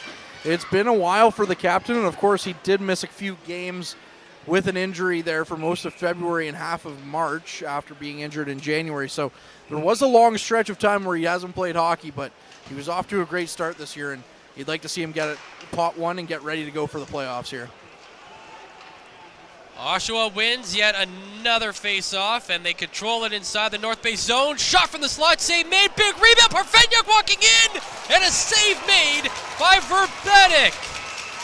And now there's a penalty being called going against Oshawa's Blake Smith, as there's a Battalion player down in front of the net. That's Avery Winslow. He's slow to get up. Now he looks to be okay, but Smith is going to the box without his stick. So I'm not sure what happened in front of the net there, but clearly, I think they're calling it roughing. I think I saw the official make the roughing call there. And the Battalion up by a goal, and now they'll be up by a man with 11:23 remaining in the second. Yeah, and since they had that first power play opportunity that wasn't really, didn't really register much, the Battalion have looked a lot better on their man advantage. So hopefully the troops are able to get another one here and go up 2-0, and the Generals are just hoping to weather the storm as we get a quick drop of the puck and a quick whistle as well. And now they will have to reset the clock here. 1 second officially ticked off. Okay, maybe they won't. All right, we'll just continue like nothing happened. The play is underway. It is Petrov on the far side to the goal line. Russell works it back down to the point to Nelson. Across to the right side, Coe. Back across to Russell, and he can't get a shot off. The Generals are attacking here, and they get the puck away from him, and they clear the zone. Oshawa's carrying it. Gagne down the ice, and he dumps it in with 11 minutes to go in the period. Gagne controlling the puck against 3 Battalion players, and they finally get it away from him, and Russell goes back the other way. Russell into the zone, takes a bit of a hook there going towards the net, but won't get the call there as the Battalion already up by a man. Oshawa gets control of the puck and send it right back down into the North Bay zone.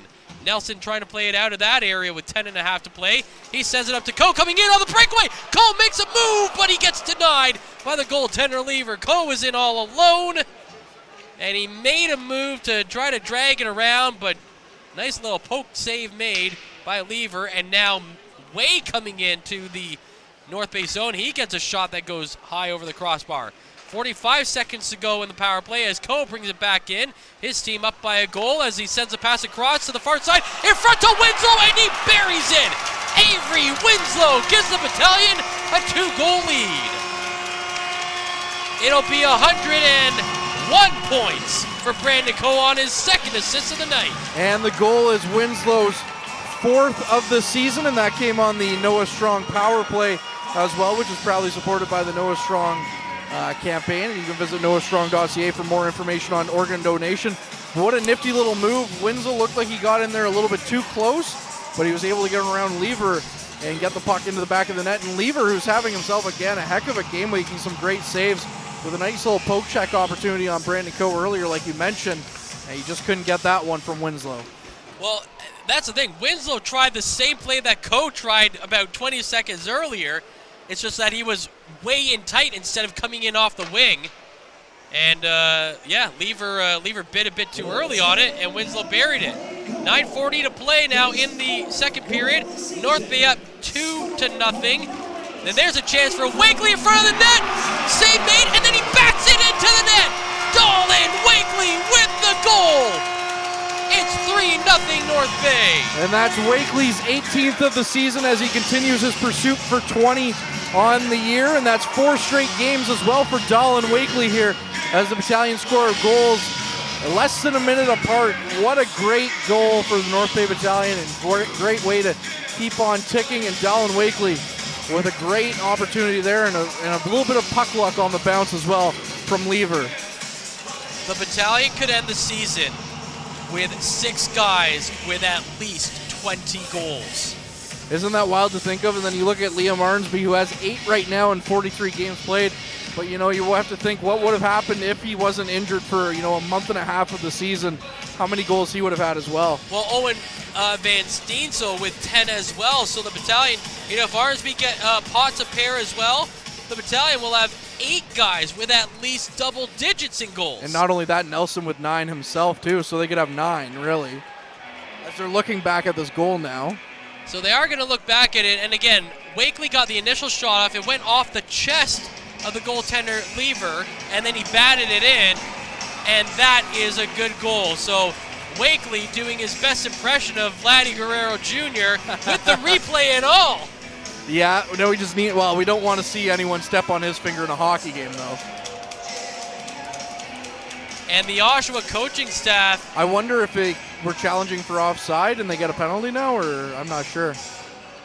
Yeah, they should be getting a penalty here. If it is, in fact, offside that they challenge.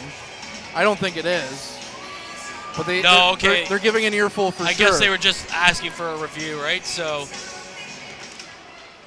yeah, I mean, it's been a tough, and there's a steal by Podolu going in. There's a shot from short angle, and then the rebound goes through the legs of Lever and then squirts out the other side out of danger. So with 9:20 to play, the battalion have taken a 3-0 lead, 2 for 3 on the power play. The first one at 9:57, and then a 5-on-5 goal at 10:23. Winslow with the first one, Wakely with the second one, and of course Mitchell Russell's in the first period. And the battalion have a pretty big lead here right now in this game. There's a shot on net. Verbenek has to make a quick poke save, and then it comes out in front, and it's covered up.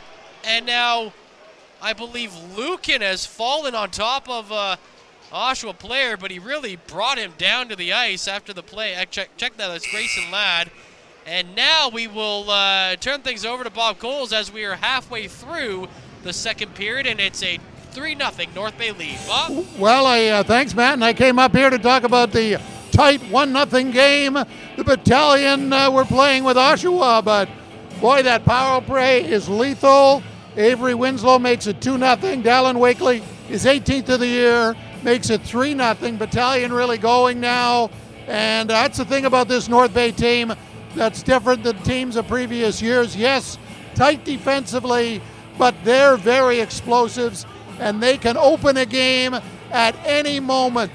And that's what they've done, leading 3-0 over Oshawa here at the midway mark of the game. Coming up in our second intermission, we're talking the OHL priority selection with General Manager Adam Dennis, and also a question or two about the playoffs as they're upcoming for North Bay. 3-0 Troops. Back to Courtney and Matt.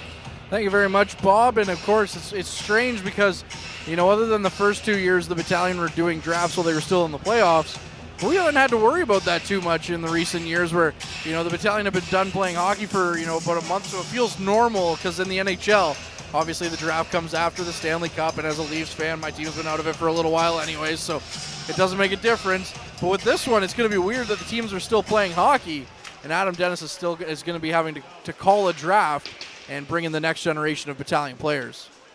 Yeah, and again, it's weird because the season got extended because of COVID cancellations as well. Here come Oshawa towards the net. There's a save made, rebound chance, and Verbenek makes a pad save to kick that puck into the near side corner. Oshawa's only trailing by 4 shots in that shot category, but they're down 3-0 with 8:20 to play in this second period. Play continues inside the North Bay zone. Now the Troops clear it. It is Sema trying to get it over the blue line. He gets blocked, and Christopoulos tries to help him out, and he gets blocked as well. So Gagne picks it up for Oshawa, but he'll drop it back behind his own net, and it is played there. I believe Jesus back there. They get out to the neutral zone. McKinney up to the North Bay blue line, dumping it in on the backhand. Play behind the net by Lukin of the battalion. He puts it in the corner. Harrison takes over for the Generals. He tries to find McKinney back in the near side corner. A lot of bodies in that area. The puck comes loose, fired to the far side. And it is played back into the corner. Now down the line, and the Generals can't hold it there. Racing out of the zone was Outwater, trying to get the puck away from Stepien, but he checked that from Gagne, but he shields the puck and allows McKinney to get the puck back into the zone. He flips it up in the air. It's caught by the goaltender for Bennick, and they play it out of the zone. Tullio in the neutral zone for Oshawa. Over to Stepien, who fires it right back in. Play behind the net. Tullio trying to center for Stepien. It's down to the point, across to the right side. Stewart's shot comes in, blocked by Christopoulos, and the Battalion defender gets it to Russell, who finds Coe. Coe tried to play it up ahead to Jackson over the blue line. That got blocked and cleared by Oshawa. In the neutral zone, it's Russell with 7 minutes to play in the period. He sets it over to Coe, and Coe sets it up to the goal scorer Winslow, who carries it in behind the net. 3-0 North Bay lead, looking to add to that here in the second period. They play it down to the point for Coe.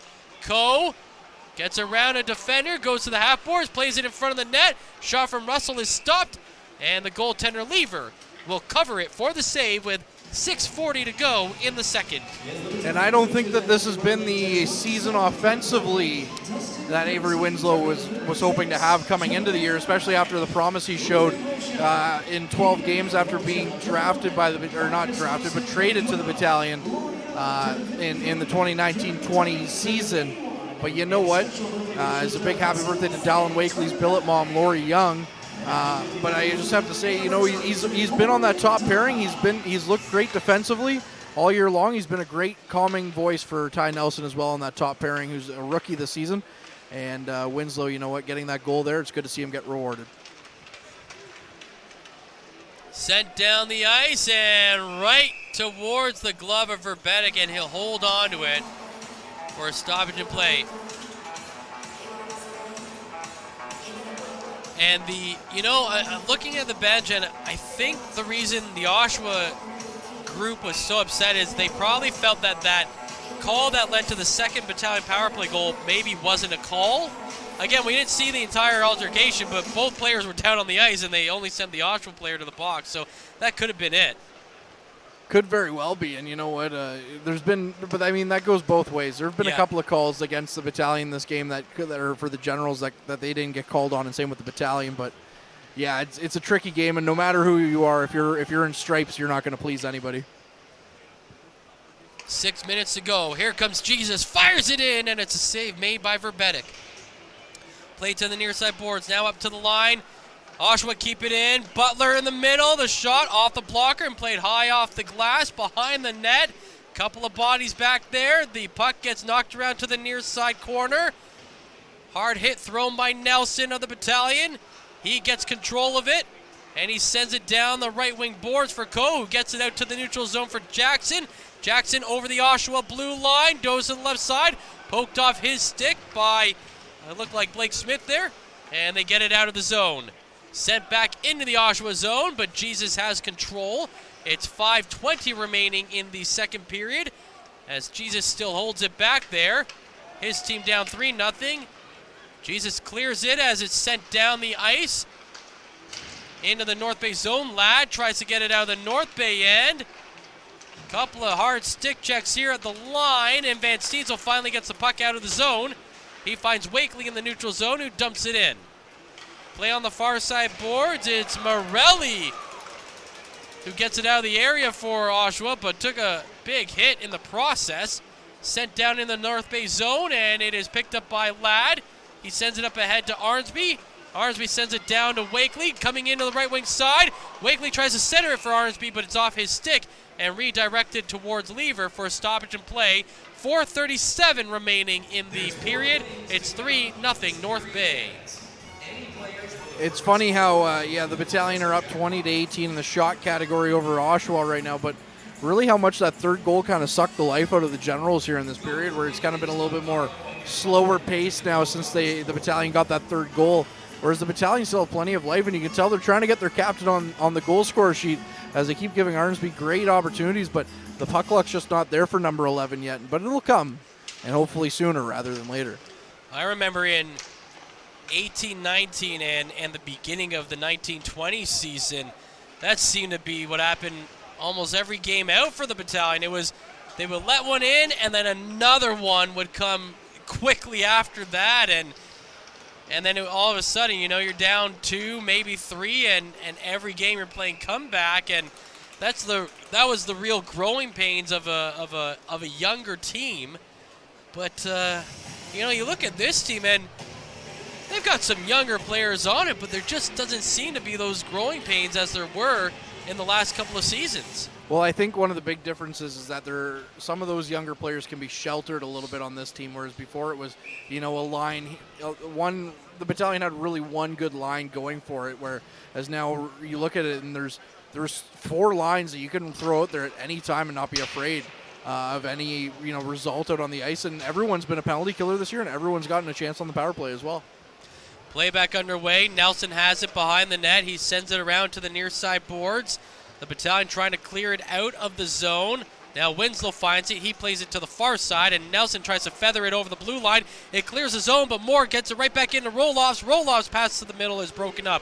Out to the neutral zone, and it's Petrov of the battalion. Petrov runs into Moore. Moore's helmet goes flying off, so he'll have to get off the ice as his team goes into the attacking zone shorthanded here until they can get another guy out there. 3:30 to play. There's a shot coming in. It's turned aside by Nelson. He flips it to the far side, and now it's out to Tarasevich. Tarasevich of the battalion makes a move at the blue line, tried to get some clearance into the zone, but that did not work as it's poked off his puck and sent right back down the ice. 3:16 to play in the second period. It's 3-0 North Bay as Oshawa control the play inside the North Bay zone. At the point, across to the left side, it's Hill with the shot deflected and up high. Nelson picks it up off the end boards. He goes into the corner, tries to flip it up out of the zone. It comes to the line. Oshawa keep it in. They've got control near the front of the net, and then it's bounced off a stick into the far side. Delayed call coming up here against North Bay as, believe it's Cooper Way. Check that. Roloffs that got knocked down. Again, play behind... a situation that happened behind the play, so I'm not sure who ran into him or what the deal was there, but it's going to be a power play for Oshawa whenever the battalion touch the puck here as it's sent out of the zone again. And Oshawa just playing keep away right now with 2:22 to go in the period. They bring it back in the zone in the middle. Butler's shot is stopped, or check that, Richie's shot is stopped. They send it on net, and it's in the back of the net. It went up in the air, came back down, and one of the Oshawa players at the side of the net batted it out of the air. It looks like it's Tullio that did it as he leads the charge back to the bench. And the Edmonton Oilers prospect has put the Oshawa Generals on the board here late in the second period. And that's Tullio's 40th of the season. And we saw Romani try it at one end, and Tullio gets it on the other end. So we talk about, baseball is in full session now as the season's gotten underway, and Ty Tullio really taking inspiration there. But we're going to get a look here to see if the stick was above the crossbar, because of course if it is, then it's considered a high stick and it'll be no goal. But I don't know. But then they'll get their power play. That's true. Yes, it'll be interesting to see. So, we're getting the replay here as the puck goes up. That one went up way high. That one went way up in the air. It's close. It's very close if it's going to be high sticking or not. In real time, it didn't look close at all. I thought it was below, but on that replay that they just showed, it's very close. And that's a hard angle. So they were showing us from the corner cam. And so it's a tough angle because the ref and another player kind of get in the way of the Oshawa player Tullio. Houlihan's trying to plead his case from across the way with his iPad. He was showing that the stick was up. But the referees aren't paying any attention to him because it's not his opinion that matters. That's exactly it. It's not him that gets to make the decision there. So they're going to show it again. Again, it's from the corner cam. This is a really tough angle to tell because, again, as the puck comes down from the air, there's a lot of traffic in front here, and they're going with like the super slow-mo cam, but we don't have the 5K technology, so no, and you can't even see the net. Where the stick is, and you can't see the net. I mean, credit to our OHL officials here. They're doing their best with what they have to work with. That is a tough angle, though. Credit, though, to the Kojiko cameraman in that corner. He got the shot. I mean, yeah, he did. Good goal is what they're calling it. So the battalion aren't going to like that too much. As you can see, Ryan Houlihan has not moved at all. He just slowly moved his head down, looking down his bench, but he did not move for a solid 10 seconds there after the referee's arm came down to signal good goal. And again, that's really tough. So he didn't break the iPad, though, so that's a good thing. It's true. It's not. Yeah, he's got his anger in check, that's for sure. I mean, at this point, really, you're playing out the season, and you can't move up in the standings, you can't move down. So I guess, if it happens in one of these games where your standings don't matter, it's just a matter of keeping above Kingston just to say you did. I think you'd rather take it in one of these games than say last Thursday against Mississauga, where the division was on the line. And again, these two teams will meet twice in the final weekend and potentially in the first round of the playoffs. So it was like that series a couple years ago against Niagara, where they faced them the week before and then in the final game of the season and then in the first round of the playoffs. So play back underway with 1:45 to play in the period. It is 3-1 now, North Bay, here in the second. It's Paul Christopoulos who has the puck. He sends it all the way down the ice to Van Steensel, who has a lead going in. The shot is off the shoulder of the goaltender Lever, and now behind the net. Van Steensel, like we said earlier, he's working on a 30-point season. He's got speed, and he's showing a real knack for getting into those goal-scoring areas. Play continues here. 1:15 to go in the second period. It's dumped down the ice, and that will be icing called against the North Bay Battalion. They lead 3-1 here in the second. Well, you mentioned earlier, Matt, that just very shortly ago that Owen Van Steensel's working on a 30-point season. Wakely's now at 31 points. I remember at the beginning of the year when Callum Ritchie was off to a really hot start, he only has 43 points now on the season, so he only has 13 more points than those two guys as well. So very interesting there that these two guys have put together quite the season themselves.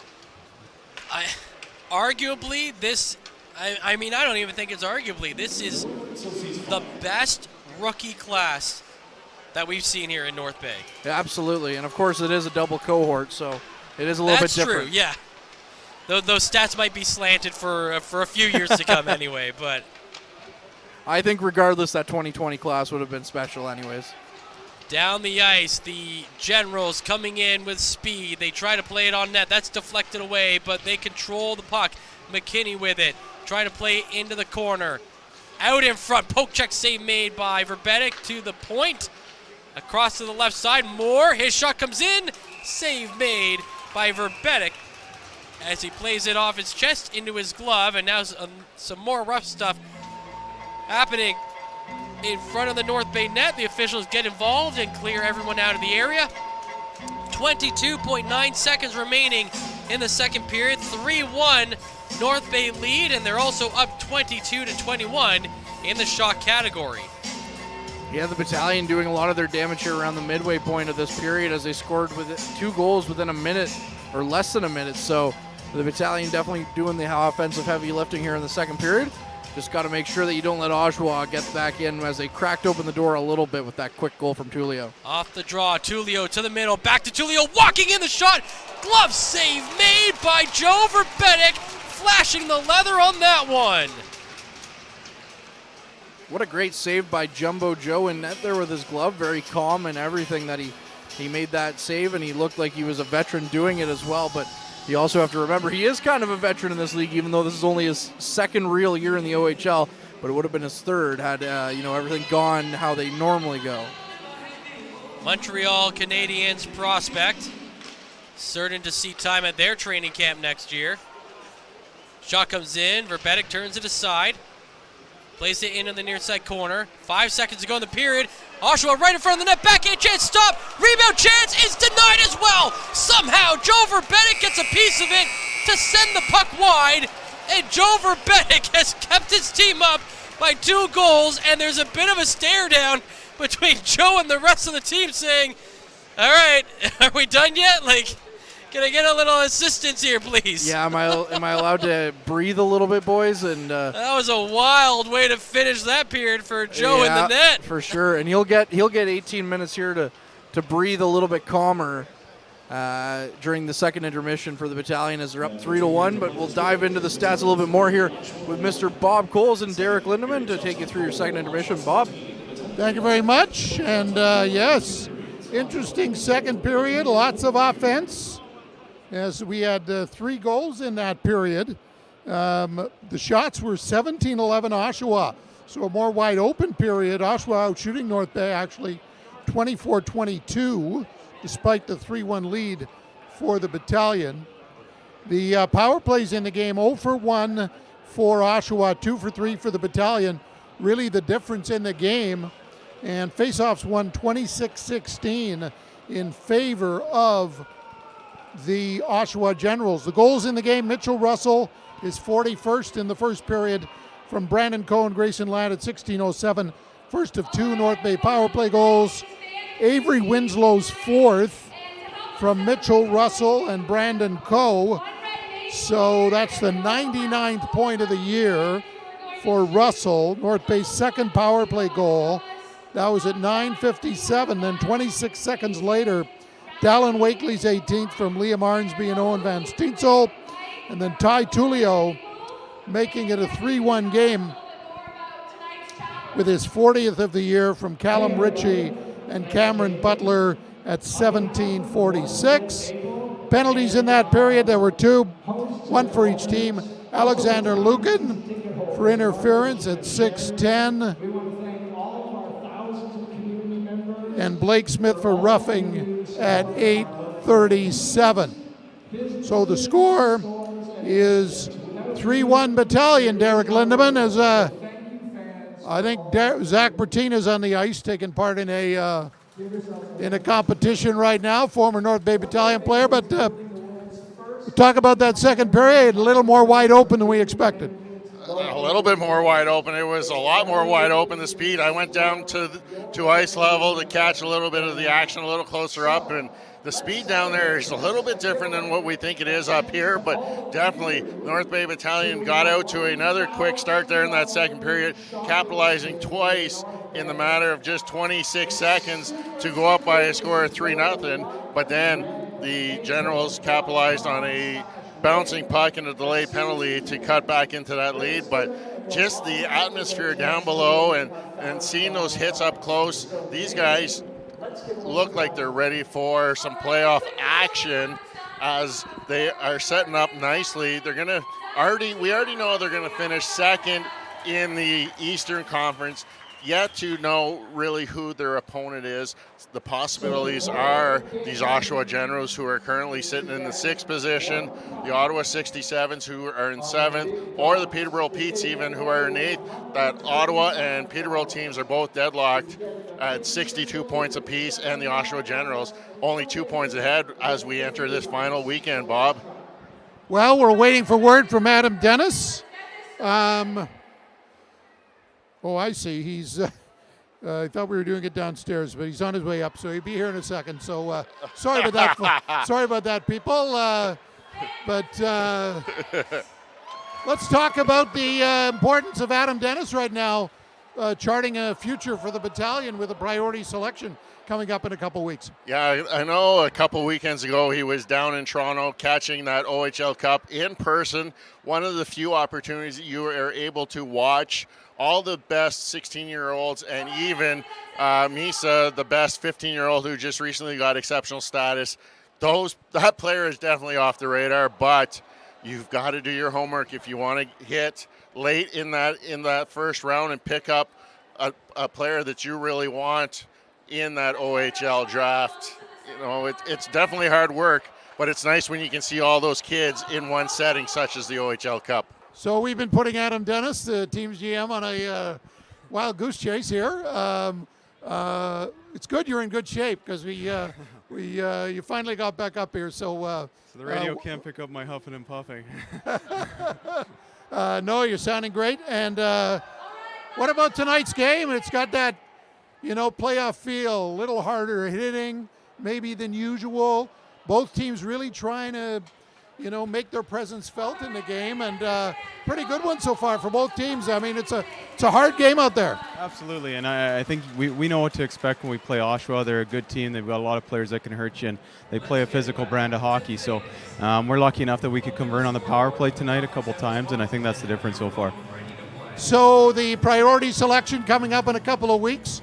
Where are you in that process as far as sort of narrowing down. You basically know where you're going to finish regular season, but of course the playoffs will dictate what choice you have. But in terms of assessing what's out there, Yeah, I mean, a little bit of a different spot than we've been used to in the past couple of years. We'll be picking near the bottom, so a lot of the things that we can't control, we don't know who's going to be picked. So right now it's just making sure our list is right, making sure that we're figuring out all the character of these kids, and just really doing our due diligence, trying to get in as much homework as we can before the big day.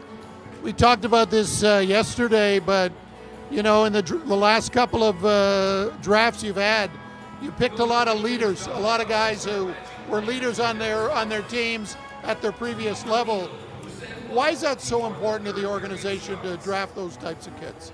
Well, I think, you try and pick the guys that you want, how you want them to be when they're 18, 19, 20, I should say. So the guys that have been a leader, that have won championships from a young age, they have experience at it. And you don't just show up in a finals and all of a sudden have composure because you're in your first game. You've done it a few times, and the guys that we've drafted, not only have they been in the championship games, but they've been the leader of their team. So they can handle the pressure. They're guys that have been in it before and know how to deal with it. Are you looking at I know it's a cliche question, but are you looking at a position? Are you looking at to sort of just replenish what you have for down the road? I'm sure you have a pretty good idea who's your first line, who's your second line next year, but in terms of your third line, your fourth line, your third defense pair, do you look at a position or do you look at immediate need first? Yeah, I think you have to go with the best player, especially with our group right now. I wouldn't say that there's any glaring needs that we have, so we're going to go on with the most talented player that we feel can help our team the best, and that's how we're going to look at it. And what about this year's team? I asked Ryan yesterday, about the three guys who could hit their milestones. One already has tonight, the other one may in the third period. And the other guy's still got 2 more games left in Matvei Petrov. That seems to be the theme of this year's team. It's the depth, right? I mean, you got depth at the top end, you got depth throughout the lineup, depth with the young guys starting to produce too. Yeah, and you know what? I think there was a point in our season where we were dealing with a lot of injuries, and I think it gave a lot of our younger guys an opportunity to play in those bigger roles and figure out what they can be in this league. And I think that a lot of them took it and they developed, and they developed into our secondary and tertiary scoring. And I think it's really made a big difference in the second half. You've been here for a while now, so you know that your first couple of go-rounds weren't what I guess fans were used to in their first 3 seasons. Now you see some of that old feeling back. What's the feeling like with the staff as the playoffs approach? Well, I think there's a lot of work that's come to this point, and it's one thing that we're not going to take lightly. We've changed a lot of things in the way that we work and the way that we develop players, and it's something that we want to play for another 2-3 months here. So to do that, we're going to keep doing what we're doing, and you got to give the players for credit for buying in, and the coaches for keeping them so interested. I think that the biggest hallmark about this group is how much they care about each other, how much they want to be around each other, and when you don't want it to end, it's a pretty powerful thing, and I think we're seeing a group that doesn't want this year to end. The fact that you have a coaching staff, is my last one, that all played in the OHL at various levels, various stages, yourself included. The importance of tonight is recognizing the billets and the role they have, but how important is that for this organization that, when you work with the players, that you guys have been through what they're going through? I think it probably resonates with them a little bit more, having been through it. I think it's important for them to understand that we were all in their shoes at some point. So the only thing that separates us is a lot of years of experience in between. So a lot of the things that they're about to go through, somebody on our staff has probably gone through it. So I think when you've done that, you've seen how it's gone, how it's played out, and how you might have done it differently if you had the chance again. So we're just trying to impose that wisdom on our guys. All right, Adam, thanks for this. Good luck in the playoffs. Good luck with your picking the future battalion team for the fall. So it's been a fun ride. Let's hope it continues. Thanks so much, guys, and thanks for everything you do. Okay, Adam Dennis, the North Bay Battalion General Manager, and should be a fun postseason, Derek, as we look ahead to the playoffs. we will have a game next week. We don't know what night. We don't know against who. We think it's going to be at 6:50, but it's there's going to be an atmosphere in this building that hasn't been felt in a long time, and it's going to be fun run. I think this team is something special, and it's going to be fun to watch. And just knowing that this team has the opportunity to do some damage in the playoffs and go for a long ride. I know the last couple times we've entered the playoffs in that final seed, and we're like, okay, maybe we'll get 2 games, but we're not on that same note this year. We're on a note that we want to get to at least the conference finals, if not that OHL championship. The town's going to be behind them. They're going to see those battalion signs throughout the city. You're going to see flags and that inside buildings and in the windows. It's going to be a different atmosphere here. It's going to be just like we saw back in that first season here when the battalion returned to North Bay. And as for the priority selection, again, North Bay will not be picking first this year. We know that. They will not be picking 10th this year. We know that. So, I mean, they could pick, who knows? Who knows? They're going to have a low first-round pick in terms of the number they draft, not a high one. So, but they're pretty well balanced in all areas. So it's going to be interesting who they come up with in that first round in a couple weeks. Yeah, and I know from listening to the Frontline podcast that the coaching staff, they have this big whiteboard in their coach's office, and it has the lines on there and the players that are sitting. And when you really think about it, there's only technically 3 names that are coming off of that whiteboard at the end of the season: Russell, Cole, and Ladd. That's 3 people that they really need to replace. And we know that we've seen Govero step in at times. We've seen Kennedy come up as defense, and we've seen Tatarenko. We've seen McQueen Spence, and we've seen Bouchard come in. So those are guys that are fighting for spots. There's 3 spots that might be up for grabs come next season. So they're in a good position to be set for next season, and anyone that they can add in that draft with the best available player will suit in that lineup, and they're going to have to try and earn a spot. It's not a given that first rounder gets a spot, but they have to prove their worth along with any other draft pick that's trying to earn one of those spots on this team. Well, schedule-wise, the battalion will be in Sudbury tomorrow night. Sunday afternoon, they play Oshawa on the road. And then they wait and see whether they have a home game on Thursday or Friday. Won't know. It's based basically on who they're going to play, whether it's Peterborough, whether it's Ottawa, whether it's Oshawa. Now, as far as tickets, you can come during the day to Memorial Gardens. There's a pre-sale going on. The actual tickets being handed out, that won't happen until next week, and that's the online stuff as well. So you head down to the Gardens during the day tomorrow. You can reserve your seats for the first 2 playoff games whenever they are. So it's going to be fun, and we haven't had this in a while, Derek. I mean, it's for some young hockey fans, this is something new. And I mean, the first 3 years went like clockwork. OHL Finals, Eastern Conference Final, second round, but nothing since then. So it's been a while. It has been a while, and I think this city's ready to get behind a team again. And unfortunately, we do not know the opponent or those dates. But if you subscribe to the Frontline through any of their social media, Facebook, Twitter, Instagram, we'll constantly update you of when those games are and who their first round opponent is going to be and when our next broadcast is. So follow those Frontline broadcasts on Twitter, Instagram, and Facebook. Again, no podcast clips tonight. We thought we'd do one live, and we took the job. We fired Courtney and Tom Parise for tonight only. Courtney. Oh, I was going to say, finally, I have some spare time on my hands, but okay, if it's for tonight only, I guess that's acceptable. But yeah, no, good job having Adam on the broadcast, and Adam's great to deal with because I've never had him say no, or if he says no, he gives you an alternative where he's like, maybe not today, but how about tomorrow, or how about the day after? You know, he always tries to make something work. He knows how much of a voice he has in this town and how to amplify it, and he gives you the time of day, which is great. So glad to have him on the broadcast here. Thank you for doing that, Bob. And yeah, we decided to take a break on the podcast this week because, well, you know what, there's a lot of stuff that's coming up, so it's going to be nose to the grindstone as well coming up. So it's gonna be a hectic time here for the podcast because we're gonna have the playoffs starting. We're gonna have the priority selection that we're gonna have to go through as well, and of course we're gonna have the broadcast as well to go through the playoffs. Lots of them, we hope. Yes, we're hoping for a little bit more than 4, or 5 that we've seen in previous years on CKAT. But we're gonna get a little bit busy. So again, if you're looking for the podcast this week, that's why you haven't seen it pop up, just because we've been waiting a little bit.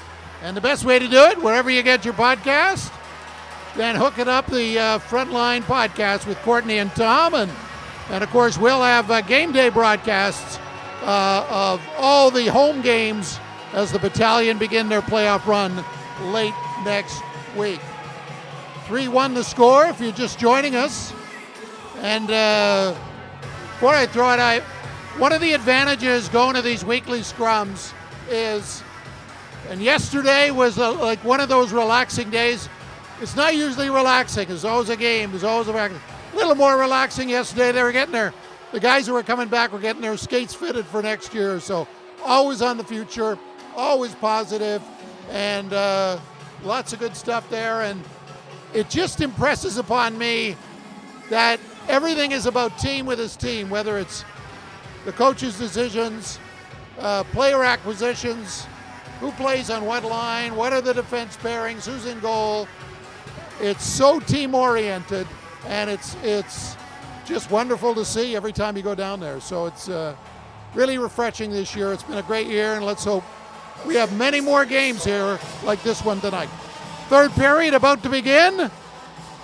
Matt Sukrum has finally joined us in the booth, and with Courtney Kenny for the third period. I was going to say Matt Sukrum, Axel Rosing us here by showing up late, but no, he's here. We're good to go. I was making the rounds downstairs. There's a lot of people that want me to do something politically motivated this coming fall, so, shaking hands, kissing babies, Yeah, I guess I guess that's kind of perks of the job, I guess, a little bit. That's exactly it. As we're underway here in the third period. Matt has the call for the final 20. 10 seconds in, North Bay pressing here into the near side corner. It comes around to the boards at the line, and Tulio is able to get it out of the zone. And there's a hard hit on the far side. Brandon Coe throwing his weight into Nikita Parfnik. And that was a big-time hit. Just don't see those that often anymore. Just those big, clean, hard hits. Especially from your top players like Brandon Coe, as the Battalion ice the puck almost 40 seconds into the third. North Bay up 3-1. They're being outshot 24-22. Oshawa is still very much in this thing despite the 2-goal deficit. Absolutely, and just real quick on the hitting side of things, I know producer Ben Long has sent me a message a couple of times to ask Ryan about the increased physical presence of Brandon Coe and Owen Van Steensel that we've seen down the stretch here. So I'll definitely have to remember that one for our post-game scrum today and ask him about that because, again, a guy like Brandon Coe, you don't usually see throwing his weight around. But, yes, the General is still very much in this one, so it'll be interesting to see how the final 19 minutes play out. Play inside the North Bay zone. A couple of stick checks on the far side. It comes around to the near side. Van Steensel picks up the loose puck, and he clears the zone. Long dump in. The puck ricocheted around the boards to the line. Into the near side corner. Van Steensel can't hold it there. And the Generals will get it out of the zone. They turn it over in the neutral zone. Van Steensel going back the other way. Van Steensel drops it to Wakely. Coming in. The shot save made by Lever and punched out of the zone. No, kept in at the line. Sent across. One-timer shot from Christopoulos is stopped by Lever. And he holds on to it for the save. That's going to be his 21st save of the game. We're about a minute and a half into the third. And it is 3-1. There are two teams in the bottom half of the Eastern Conference standings that, will not get home ice advantage. But there are two teams that will be tough outs, and that's the Barrie Colts and the Oshawa Generals for two reasons. And those two reasons are the guys that stand in the pipes, and that's Matt Guzda. If he's healthy, he can win you a series, and I think the same thing here with Patrick Lever. He's a great young goaltender. Here comes Petrov in behind the net. Plays it to the near side goal line, back across the near side, and Tarasevich with the shot, and it's a stop made by Lever, and now cleared out of the zone by Oshawa. Tarasevich was wide open, and Lever really recovered quickly after that pass came across, and now Morelli with a shot. That's stopped by Joe Verbenek. He'll make his 24th save of the game. Almost 2 minutes into the third. It is 3-1. How do you think this pace of play will favor either team? It's 2 minutes in, and this is already our third or fourth stop of the period.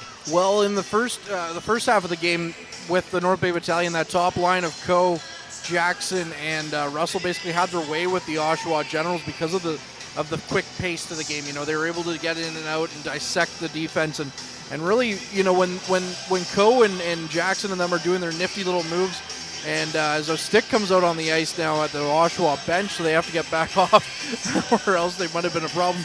But that top line, with the game starting and stopping like this, it definitely doesn't let them get into their high gear that they can get into, and when they're in that high gear, they're really tough to stop. Ty Nelson dumps the puck in, but Hill is the first one to it for the Generals in the Oshawa zone. And they get it up to the line. Outwater keeps it in at the line, though. Makes a pass up quickly to Sema. Sema carries that puck to the far side boards. Walks away from a hit. Turns and dumps it in. Played around to the near side. Outwater takes a hit. But it's Romani on the puck for North Bay. He plays it to the goal line to Sema. He tries to send it around the far side boards. It's blocked by the Oshawa Generals. And now they get control of the puck and clear the zone. But Lucan delivers a hit as he collides with Cooper Way. Way was trying to go down the ice with the puck, but Lucan said, "Not today," as he knocked him off the puck and it's sent right back into the Oshawa zone. That allows North Bay to get some fresh legs out there, and Oshawa will have to bring it right back through that area, and they do as they get it in the zone. They go to the net, and it's carried around to the near side, down the point. Jesus takes a shot. It's off a skate into the corner, now behind the net. Controlled back there by Harrison. Plays it in front, shot, save made. Rebound chance right in front of the net. Denied, a third chance stopped. A fourth chance goes through the slot. Into the far side corner, the Oshawa Generals play it back around to the near side. Harrison's there, he takes a hard hit, but the puck goes to the point. Jesus to the left side, back to the right side. It's Harrison at the top of the circle. He centers it. That one's turned aside by Winslow. Loose puck picked up by Russell, and he will go back down the other way. Plays it back to Coe. Coe sends it in behind the net. It's played there by Oshawa. They send it to the point. Kept in the zone by Ladd. He tries a shot, deflected into the corner. Jackson picks it up for North Bay. He finds Coe in the middle. Coe turns and goes to the right side, now to the point. He sends it back around behind the net, picked up there by Jackson. He tries to feed it to the point to Christopoulos. That's blocked by Tullio, and he gets out of the zone. 4 minutes into the third. North Bay up 3-1 as Oshawa dumps the puck back into North Bay's zone. And that is where Grayson Ladd will hold it. The overage defender for the battalion leaves it for the rookie Wakely, who finds Van Steensel coming down the left wing side with speed. He gets into the zone, but then the puck is knocked away from him. Back down to the point, it's Christopoulos there for North Bay. He's in a tough battle here with a couple Oshawa players. They get it away from him and play deep into their own end, and now they will clear out to the neutral zone. It's sent down the ice. Callum Ritchie on the puck. He goes into the corner with 4.5 gone in the period. He plays it in front of the net to Butler. His shot is stopped. It goes off the side of the net, now to the far side. He tries to center it, and it is cleared down the ice. 4:50 gone in the third period. 3-1 the score for North Bay. And now it's Tarasevich coming into the Oshawa zone. He finds Podolou. Podolou plays it around to the far side. Petrov coming in on that side for North Bay. He fires it off the side of the net, and then the goaltender Lever finds it and holds on to it for a stoppage and play. 5:05 gone in the third. 3-1 North Bay. Now the pace of play is really caught up here in this one as well. And now, Matt, I know you are a dad, so I'm not really one to criticize dad jokes. But when Lucan made that hit on Way, I would have also accepted. Lucan said no way. So that would have been a good one as well. I mean, I'm just saying. That's no, not no way. We're having too much fun here. We should be arrested for how much fun we're having. No kidding. The battalion's still trailing on the shot category, 29-27 for Oshawa there, but North Bay have a 3-1 lead in the third. 5:10 into the third period. Face off inside the Oshawa zone. The draw is won by the Generals, and they send it down the ice. It goes right towards Verbenek, and the battalion goaltender will hold on to it for a stoppage and play. And now there's a little chat happening between Dawson McKinney and Joe Verbetic, and the officials get in the way. Obviously, at this point of the game, you're going to do anything you can to get into the opposition's head there. Well, especially since you have a game coming up with them again on Sunday. These are basically must-win games for the Generals as well, because the Peterborough Petes could finish as high as 7th where the Generals are, but the Peterborough Petes only have 1 game remaining, whereas the Generals have tonight and 2 others, so 3 altogether. I mean, we're more than halfway through this one, so it's basically a must-win hockey for the Gens, and you got that big game coming up Sunday as well against the Troops, so you know what? A little bit of a rivalry starting here, and if it goes 7 games, it'll be interesting to see how crazy that one gets. Petrov up to Tarasevic, back to Petrov. He tries to drag it through the slot, but that got blocked. And now Jesus goes the other way for Oshawa. He tries to play it to Tullio, who kicks it over to Harrison, but then it's knocked off his stick, and North Bay send it back the other way. It's Podolu over the blue line, drops it back. Tarasevic's shot is stopped. It goes off the side of the net, now behind the net, now out to the point. Christopoulos can't hold the line, but he recovers quickly in the neutral zone to send it over to Lukin. Lukin feeds it back up ahead to Petrov, who dumps it in. 6 minutes gone in the third period. 3-1 North Bay as Callum Ritchie brings it forward for Oshawa, and he dumps it in. Now he's controlling it behind the net, tried to center it. It goes to the point, the shot comes in wide. Picked up on the near side boards by Russell. Russell gets it up to the blue line, then finds Christopoulos on the far side. He sends it up to the Oshawa blue line to Coe. It's deflected off his stick and into the Oshawa bench. 6:30 gone in the third. 3-1 North Bay lead. And we're seeing that third and fourth line getting a ton of ice time in this third period. Well, you might as well, because, I mean, if you look back at some great playoff runs over the years, I mean, the Edmonton Oilers in 2006 come to mind, where they had bit players like Fernando Pisani that played like a hero role. You're going to need all 4 lines come the playoffs, so why not get them out there on the ice and let your big dogs rest a little bit? And besides, that way you can also try and mitigate injuries this late in the season as well. In the neutral zone, it is McKinney with the puck for Oshawa. He goes down the right wing side into the near side corner in the North Bay zone. Plays it behind the net. The Battalion control the loose puck, but they can't clear. Kept in the zone. Hill's shot comes in from the point. That's wide of the net. In along the end boards. Winslow battling for it for North Bay. He kicks it over to Russell down the boards, but he can't clear the zone. Now Jackson gets involved. He finds Russell at the blue line on the far side. Russell and Parfenyuk with a couple of shoulder checks on the far side. The puck knocked back into the North Bay zone. It's played over to Winslow. Winslow sends it down the ice for Russell, one-on-one. Russell with the shot save made by the goaltender Lever. Russell gets his own rebound, tries to fire to the far side. That got blocked, and now it's McKinney and Jesus going the other way. They drop it to the trailer Stepien. He tries to make a move. That got blocked. Stepien gets the puck back, and then again he's stopped in the slot as Christopoulos goes the other way. 7:45 gone in the third period. 3-1 North Bay lead as they dump it back into the Oshawa zone. Now the Generals bring it forward again. It's Tullio going in. Tullio gets stripped to the puck by Sema, and it's out into the neutral zone. And I mean, that's just a little play. It will not show up on the box score or anything, but the fact that Sema stripped the puck of the leading goal scorer of the Oshawa Generals, Ty Tullio, going into the zone with some room, I mean, that is just a heads-up play by a young player for the Battalion. And with 8.5 minutes gone now in the third period, North Bay continuing to just put the pressure on Oshawa to make their move as it's dumped in again. 3-1 North Bay lead as Arnsby has it in the far side corner in the Oshawa zone. He tries to play it behind the net. Now he tries to walk out in front. That puck knocked off his stick. It goes to the half boards. Into the corner.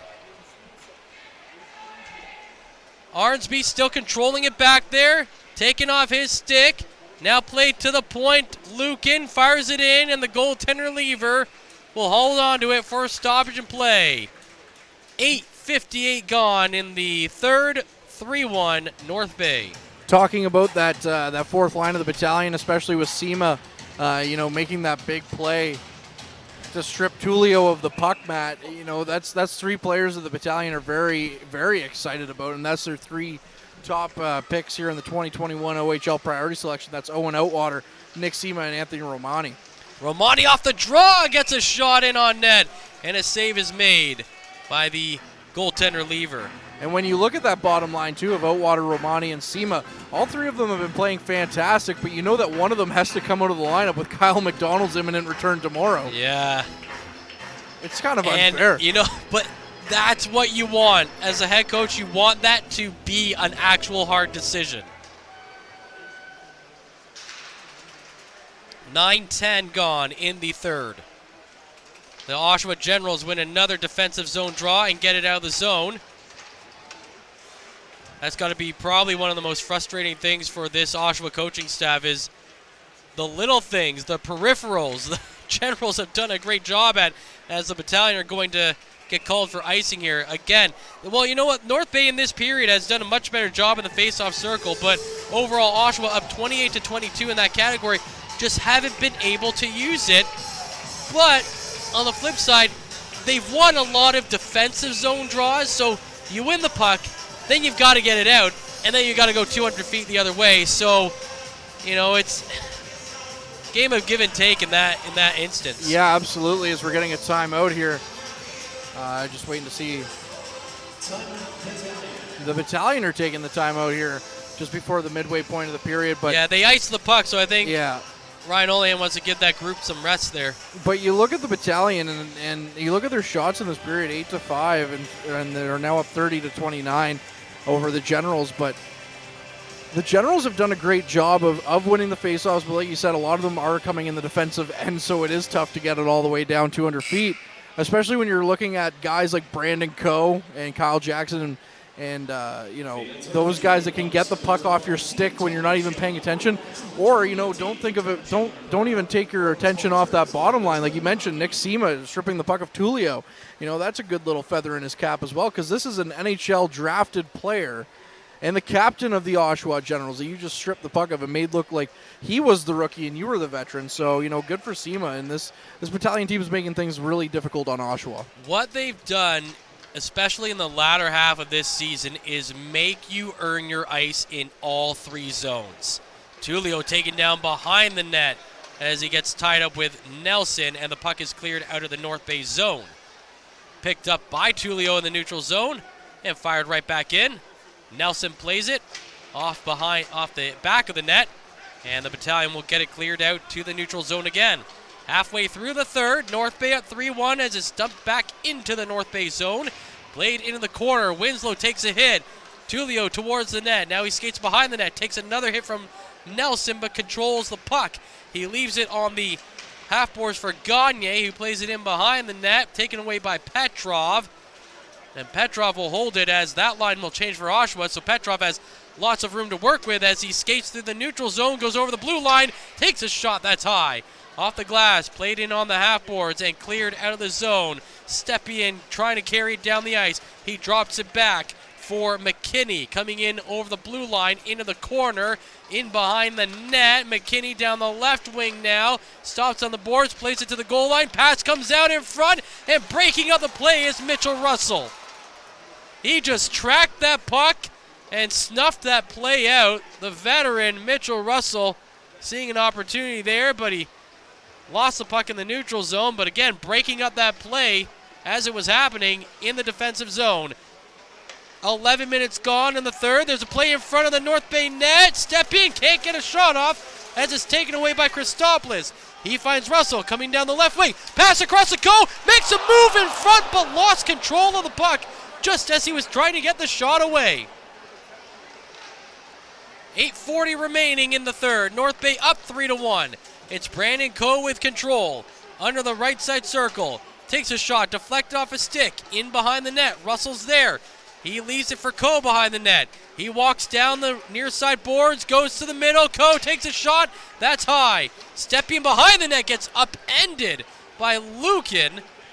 There's no call coming on that play. Looks like he might have got his stick in the feet there, but no call coming. And now it's Arnsby back into the zone. He finds Nelson driving to the net. Nelson lifts it, but it just goes high. At the point, shot comes in. That one's turned aside. 8 minutes to play in the third. 3-1 North Bay lead as they can't hold the line. but it actually goes off the glass and into the Oshawa bench for a stoppage in play. We've reached the halfway point. We'll send things back over to Bob Coles for an update. Thanks very much, Matt. Sounds like a pretty good game up here. 3-1 Battalion lead it, but it's got that playoff feel, doesn't it? Lots of hard hitting, lots of speed, lots of chances, and Joe Verbetic has come up strong when he's had to. North Bay, the better team, I think, but Oshawa starting to get some chances, but Verbetic's been sharp, and the Battalion have a 3-1 lead as we enter the last 8 minutes. Post-game show coming up, comments from Coach Ryan Houlihan, hopefully. We'll also talk about the game, set up the playoff scenarios for you, and talk about the next couple games before the Battalion wrap up the regular season on Sunday. 3-1 North Bay, back to the boys in the booth. Thank you very much, Bob, as Brandon Coe gets quite the ovation from the crowd after they put a video up there to honor his time with the Battalion. And it's a little weird because this is my first generation of Battalion players that are leaving now. Like, there was a couple my first year, but they were like Adam McMaster, and stuff. They were traded away. Brandon Coe's the first player that I've watched from day one come through the system, and now I'll be seeing his final days as a member of the Battalion. It's a little bittersweet to watch. Well, yeah, I believe I also think that Brandon Coe is going to be the first North Bay Battalion first-round draft pick to start and finish his career in a North Bay uniform in the OHL. Yeah, it's strange to think, eh? Like, it's really weird when you think about it. Yeah, McKenzie, McMaster, Lyle, Schluting, Poirier. Those five. That's five. Then you got Coe is six, and then you've got the other two here, Nelson and Arnsby, that are still here. So, yeah, that's not a great track record, But sometimes you have to trade those guys to retool, so it doesn't always work out that way. But well, and Adam McMaster turned into Mitch Russell. Exactly. So Winslow has the puck at the blue line in the Oshawa zone, dumps it into the far side. Wakely trying to hold on to the puck. Now moves down the half boards, and Oshawa gets it out of the zone. David Jesus at the blue line gets it stripped off his stick. Christopoulos going in, tries to play it to the middle. Ponalu's there, now Tarasevic takes a chance at it, and it's stopped by Lever, who holds on to it for the save. 7:04 remaining in the third. 3-1 North Bay. You know what? It's funny because in 1920, Paul Christopoulos, Alex Christopoulos, Liam Arnsby, we were talking about those guys every single game and how interesting and amazing they were to see.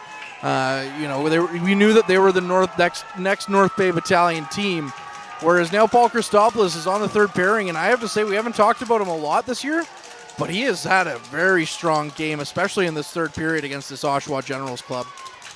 Sometimes, you're not being talked about because not that you're not doing your job, but you're not doing anything flashy, but you're also not making mistakes. And sometimes coaches love those kind of mundane, middle-of-the-road guys that you can trust to go out there and they're not going to cost you anything.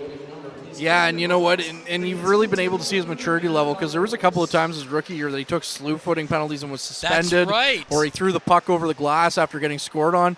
You don't see that anymore. And again, like you mentioned, we're not talking about him because he hasn't done anything negative. He's just a solid everyday player, and he's been fun to watch this year.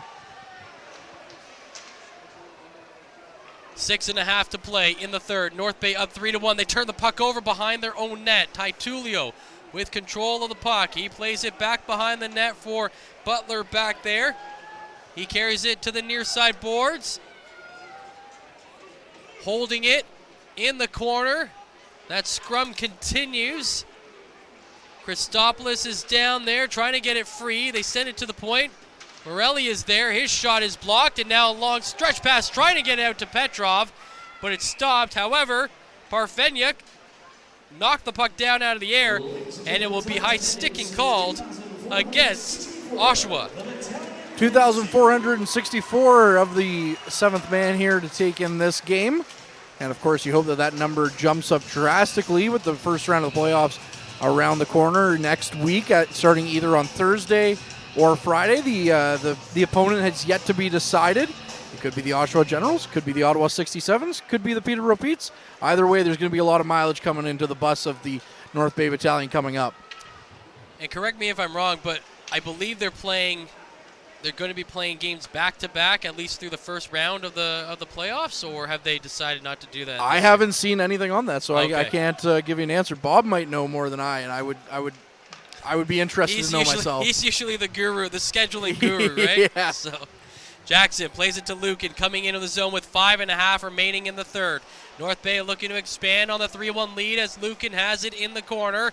It gets knocked away from that area onto the stick of Jesus, who sends it up to Stepien, coming down the right wing side. Stepien into the zone, takes a shot, batted away by Verbetic. Down to the point, another shot comes in. That one is wide of the mark. It's picked up by Russell on the near side. He carries it behind the net. Then he gets shoved into the far side boards and turns the puck over. Here come the Generals. The shot is stopped by Verbetic off his shoulder and out of play. And it went right down to our partner Derek, who just gave it away to a fan. Oh, come on, Derek. You got to hold on to that. No, I'm just kidding.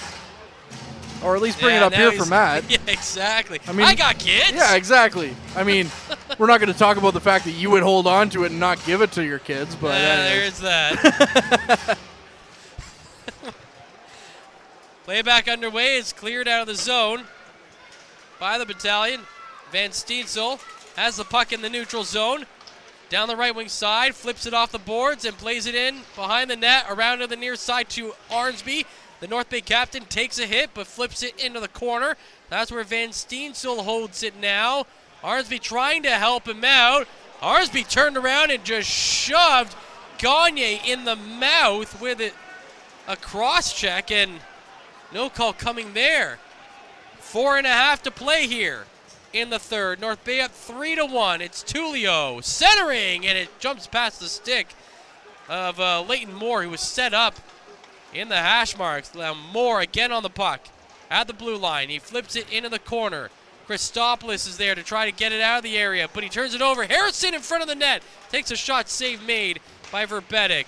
Into the corner, Liam Arsby gets a couple of hard checks from Tullio, and Tullio is going to get called for that. Van Steensel sends it up to Coe with the extra attacker out there. Coe behind the net. Carries it around the boards, tries to center it. It's stopped by Harrison, and cross-checking will be the call coming up against Tullio with 3:49 to play. You know what? I think if you're the Oshawa Generals, this has been a frustrating game because you've done a lot of things right, but nothing has really gone your way.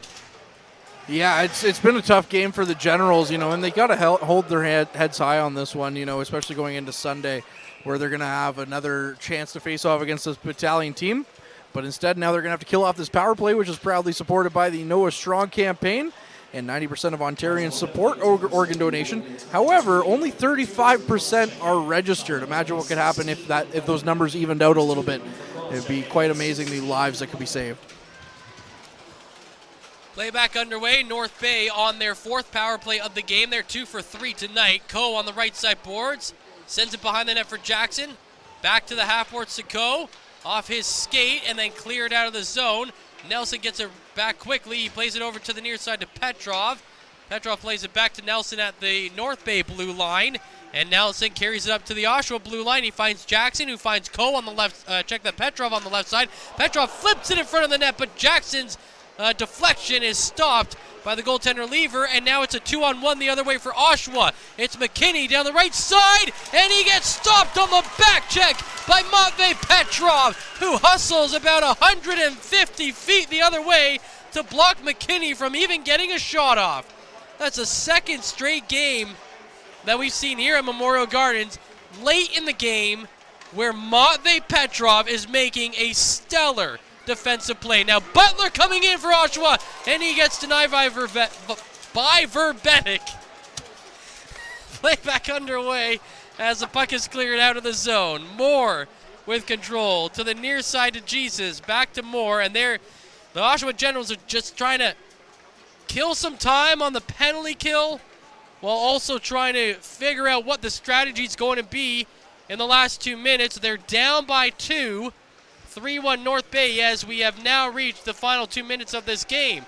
Winslow brings it in with 15 seconds remaining on the power play. He turns it over, and the Oshawa Generals going the other way, with Way leading the charge. Going in behind the net, plays it to the near side to Gagne.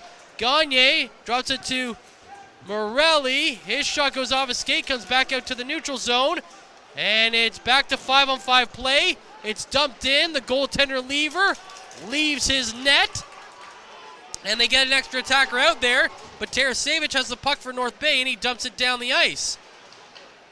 Tarasevic now follows that dump into the far side half boards.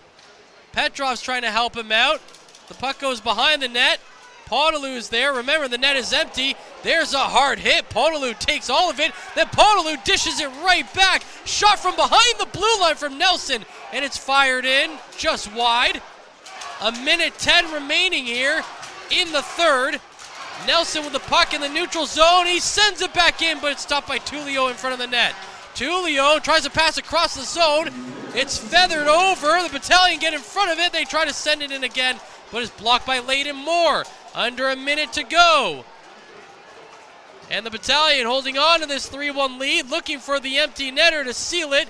But here comes Oshawa, trying to get to back to within a goal. It's turned over. Now Nelson down the ice, and Nelson's attempt again goes off the skate of Moore, and Nelson will get off the ice. That's about 3 or 4 chances there for Nelson in that last 30 seconds or so. North Bay dump the puck down the ice again. This one can make it. No way. And it's in the back of the net. Matvey Petrov from his own blue line makes it 4-1 North Bay, and that will seal the deal with 24 seconds remaining. The Battalion will be in the win column once again. They'll make it a 7th straight win, their second longest streak of the season. Out of all the chances that they had, it's that one that just trickled on down the ice by Matvey Petrov that ended up going in the net. So that one, that's the most unlikely shot and goal I've seen from Matvey Petrov all year round, because he has an NHL-ready shot, and then it's the weak one that goes in the net. Figure that one out, but he'll take it. So the Battalion, longest winning streak of the season is 8 games. This is the second time they've had a streak, or we'll check, third time they've had a streak of at least 7 games. But they've had an 8-game and a 7-gamer, and now this current 7-gamer as they win it 4-1, and they'll look to end the season on a big-time note as they try to tie season-high 8 in a row tomorrow in Sudbury, and then again against Oshawa. And at the end of the game there, it looked like Blake Smith was going after Liam Arnsby while he was on the bench. So certainly some bad blood could be spilled over on Sunday when the Battalion go down to play the Generals in Oshawa. But for now, they will savor the victory 4-1 over Oshawa here on Thursday night at Memorial Gardens. And the North Bay Battalion, like you mentioned, just keep on winning as they salute the crowd. And Dom DiVincentis and Joe Verbetic share a little special handshake. They almost look like members of the Toronto Blue Jays who all have special handshakes, but the Battalion will take it anyways, regardless of that. And I'm sorry, Derek, I know you're a Yankees fan, but it is what it is. Anyways, we'll send things over to Derek and Bob now for the post-game show. Will I run down and talk to Ryan Houlihan? Well, that should be an interesting conversation. A game that wasn't a playoff game, but certainly felt like a playoff game. And the North Bay Battalion victorious by a score of 4-1. And Oshawa still has not clinched 6th place, so there'll be a lot of scoreboard watching to see who the Battalion play in the playoffs. Here are the 3 stars. 3rd star, Avery Winslow. Solid game on the back end. In a physical game, Avery Winslow and Grayson Ladd both were tremendous on the back end. Joe Verbetic made a lot of big saves when it was a 2-goal game in the second and again in the third. And Oshawa threw everything at North Bay. And of course, Brandon Coe hitting the century mark tonight. And the Battalion win it by a count of 4-1. Here's the stats on the game. Mitchell Russell opened the scoring, his 41st from Coe and Grayson Ladd, one of 2 power play goals for North Bay. Winslow's 4th from Matvey Petrov and Coe at 9:57. And so Coe with 101 points at that point. Dallin Wakely's 18th made it 3-0 from Liam Arnsby and Owen Van Steensel at 10:23. And Ty Tullio's 40th, Oshawa's only goal from Callum Ritchie and Cameron Butler at 17:46. Matvey Petrov. Now, Mitchell Russell, want to clear that up. He needed 3 points to get to 100. He only had 1 point tonight. They took assist away from him and gave it to Petrov on the second goal.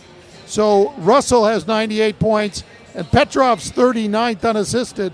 The empty net goal at 19:35 gives him 98 points, according to the stats. I'm just reading the stats. 88. Oh, 88. Sorry. Yeah. You were close. Yeah, they both have 88. Yeah. Coe has 101. Yeah. So that's the update. Got ahead of myself there. Where'd we be without Derek Lindemann? I have no idea.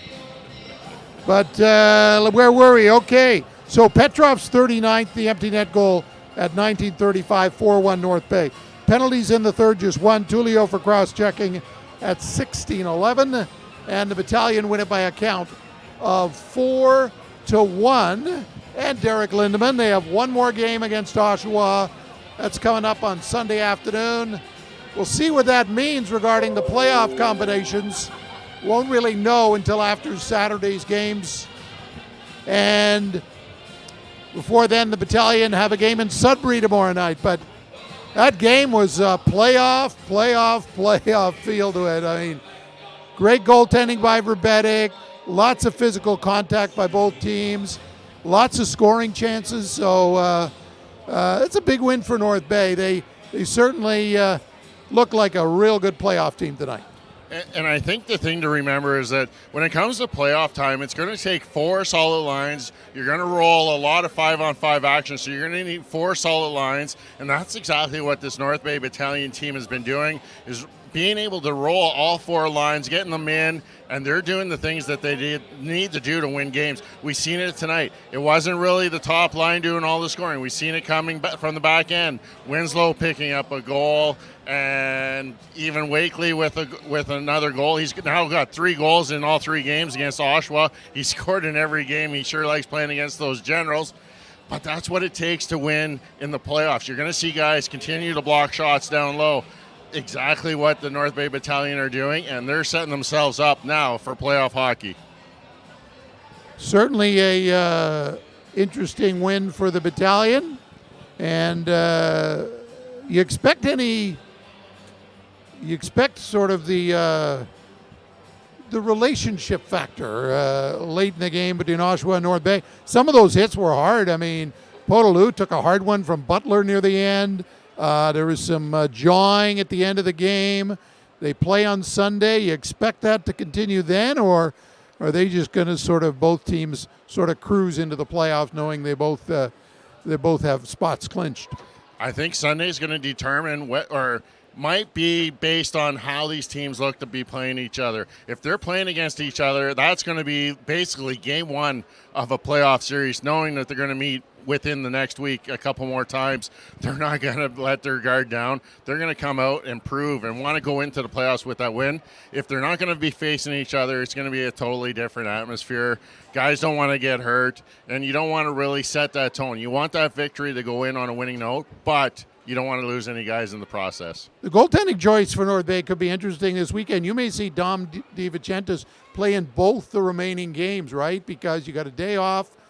You know, Joe Verbetic was outstanding tonight. You want him to be just feeling good about his game going into the playoffs. Maybe they go with DiVincentis for the last 2 games here. I definitely think that's a great possible option. I'm not too sure if that long rest is going to really hurt Joe Verbetic if they don't play again till maybe next Thursday, Friday. It's looking like maybe starting the series. So will the 7-8 days off really hurt him by not seeing any real action? We've seen him go stretches. To me, I would give Dom the last 2 games of this season. And you know what? Maybe he could surprise some people and be ready to come in if needed in the playoffs. Well, Mitchell Russell and Matvei Petrov still can get to 90 points. Brandon Coe hit the 100 mark tonight, so there's still some things to play for here in the last couple games. There is, and Coe hitting the 100 mark now. Maybe does it give Houlihan an option to sit him a game or two down in the final weekend to give him some rest for the playoff season, knowing how close Petrov and Russell are to that 90-point plateau?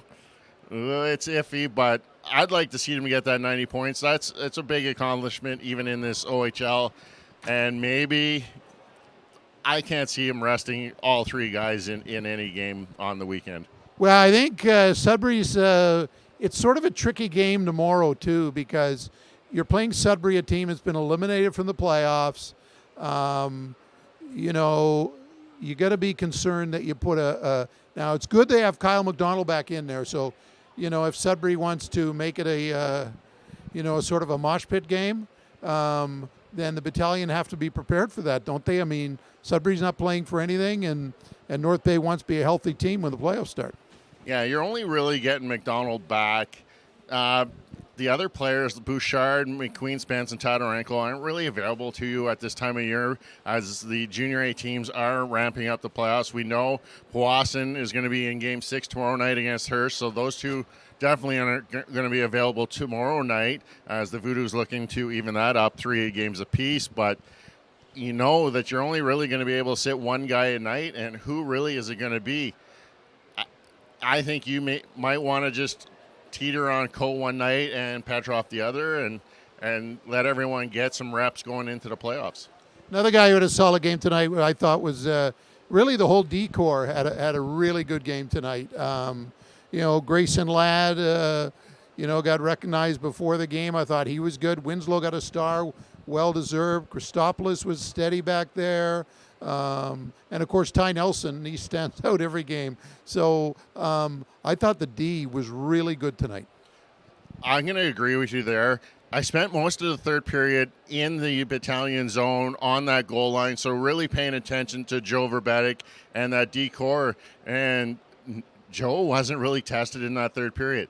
He wasn't getting shots, weren't coming through. The D were clearing those rebounds, getting pucks out of dangerous zones. They are playing a really solid defensive zone system right now, and that's what you want as a coach on a playoff-bound team, is knowing what your role is in that defensive zone, and I think the Battalion are on top of that, and they're doing a great job making saves easy for Joe Verbetic. So the shots 33-32. Elsewhere in the OHL tonight, just one other game, Hamilton is leading Barrie 4-0. Now, there will be some scoreboard watching. Just want to take you through some of the key games that Battalion fans will be interested. Kingston and Ottawa tomorrow night. Ottawa is 7th, and they'll play a back-to-back, actually. They'll also play Saturday.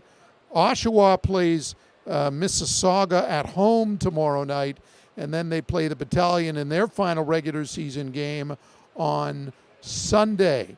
On Saturday, 6 games in the OHL, including Ottawa-Kingston. So that's Kingston will play Peterborough in their final game of the regular season on Sunday, and the Petes could still finish 6th. So that's a big one as well. So there'll be some scoreboard watching, Derek, over the next little while. But, the Battalion really have no control over how it all shakes out in the 6 to 8 spots. No, and I think the really key thing to know is that really on Sunday, that final day, almost everything should be known by then about who the North Bay Battalion will be facing. So it's going to be a lot of scoreboard watching, but setting up their lineup for Sunday is going to depend, I think, based on how the teams know who they're playing going into the playoff round. And then, you know what? It's a quick turnaround because the playoffs are going to be starting possibly as early as Thursday, Friday at the latest. And again, you can head to the Gardens tomorrow if you want to reserve your seating for the first 2 games of the Eastern Conference quarterfinal against Oshawa or Peterborough or Ottawa. And the tickets will not be actually in your hand until early next week. If you want to reserve them online, that cannot happen until Monday at the earliest, once the matchups are all set. So again, North Bay is going to finish second. They're Central Division champions, but they will play the number 7 seed. Right now it's Ottawa. We'll see if that changes by Sunday afternoon. Yeah, who knows? Things are going to happen in junior hockey here in the OHL come Sunday as the regular season winds down. Really, the only thing known right now is that first, second seed. North Bay is going to be second, getting that 7th seed. The only series really that's set in stone right now is Barrie is taking on the Steelheads. So that's the only series that is known in the Eastern Conference. So the other 3 series are all up for grabs going into the final weekend. And it's just Kitchener and London that's known at this point in the West, so a lot to be played for. Well, Derek, before we wrap it up, final comment on the regular season for this North Bay Battalion team. It passed expectation. I recall that first game we talked, and we said we'd be fighting for that home ice advantage for that number 4 seed. We thought definitely that they were a playoff contender. We didn't think they were going to be a division contender for the lead.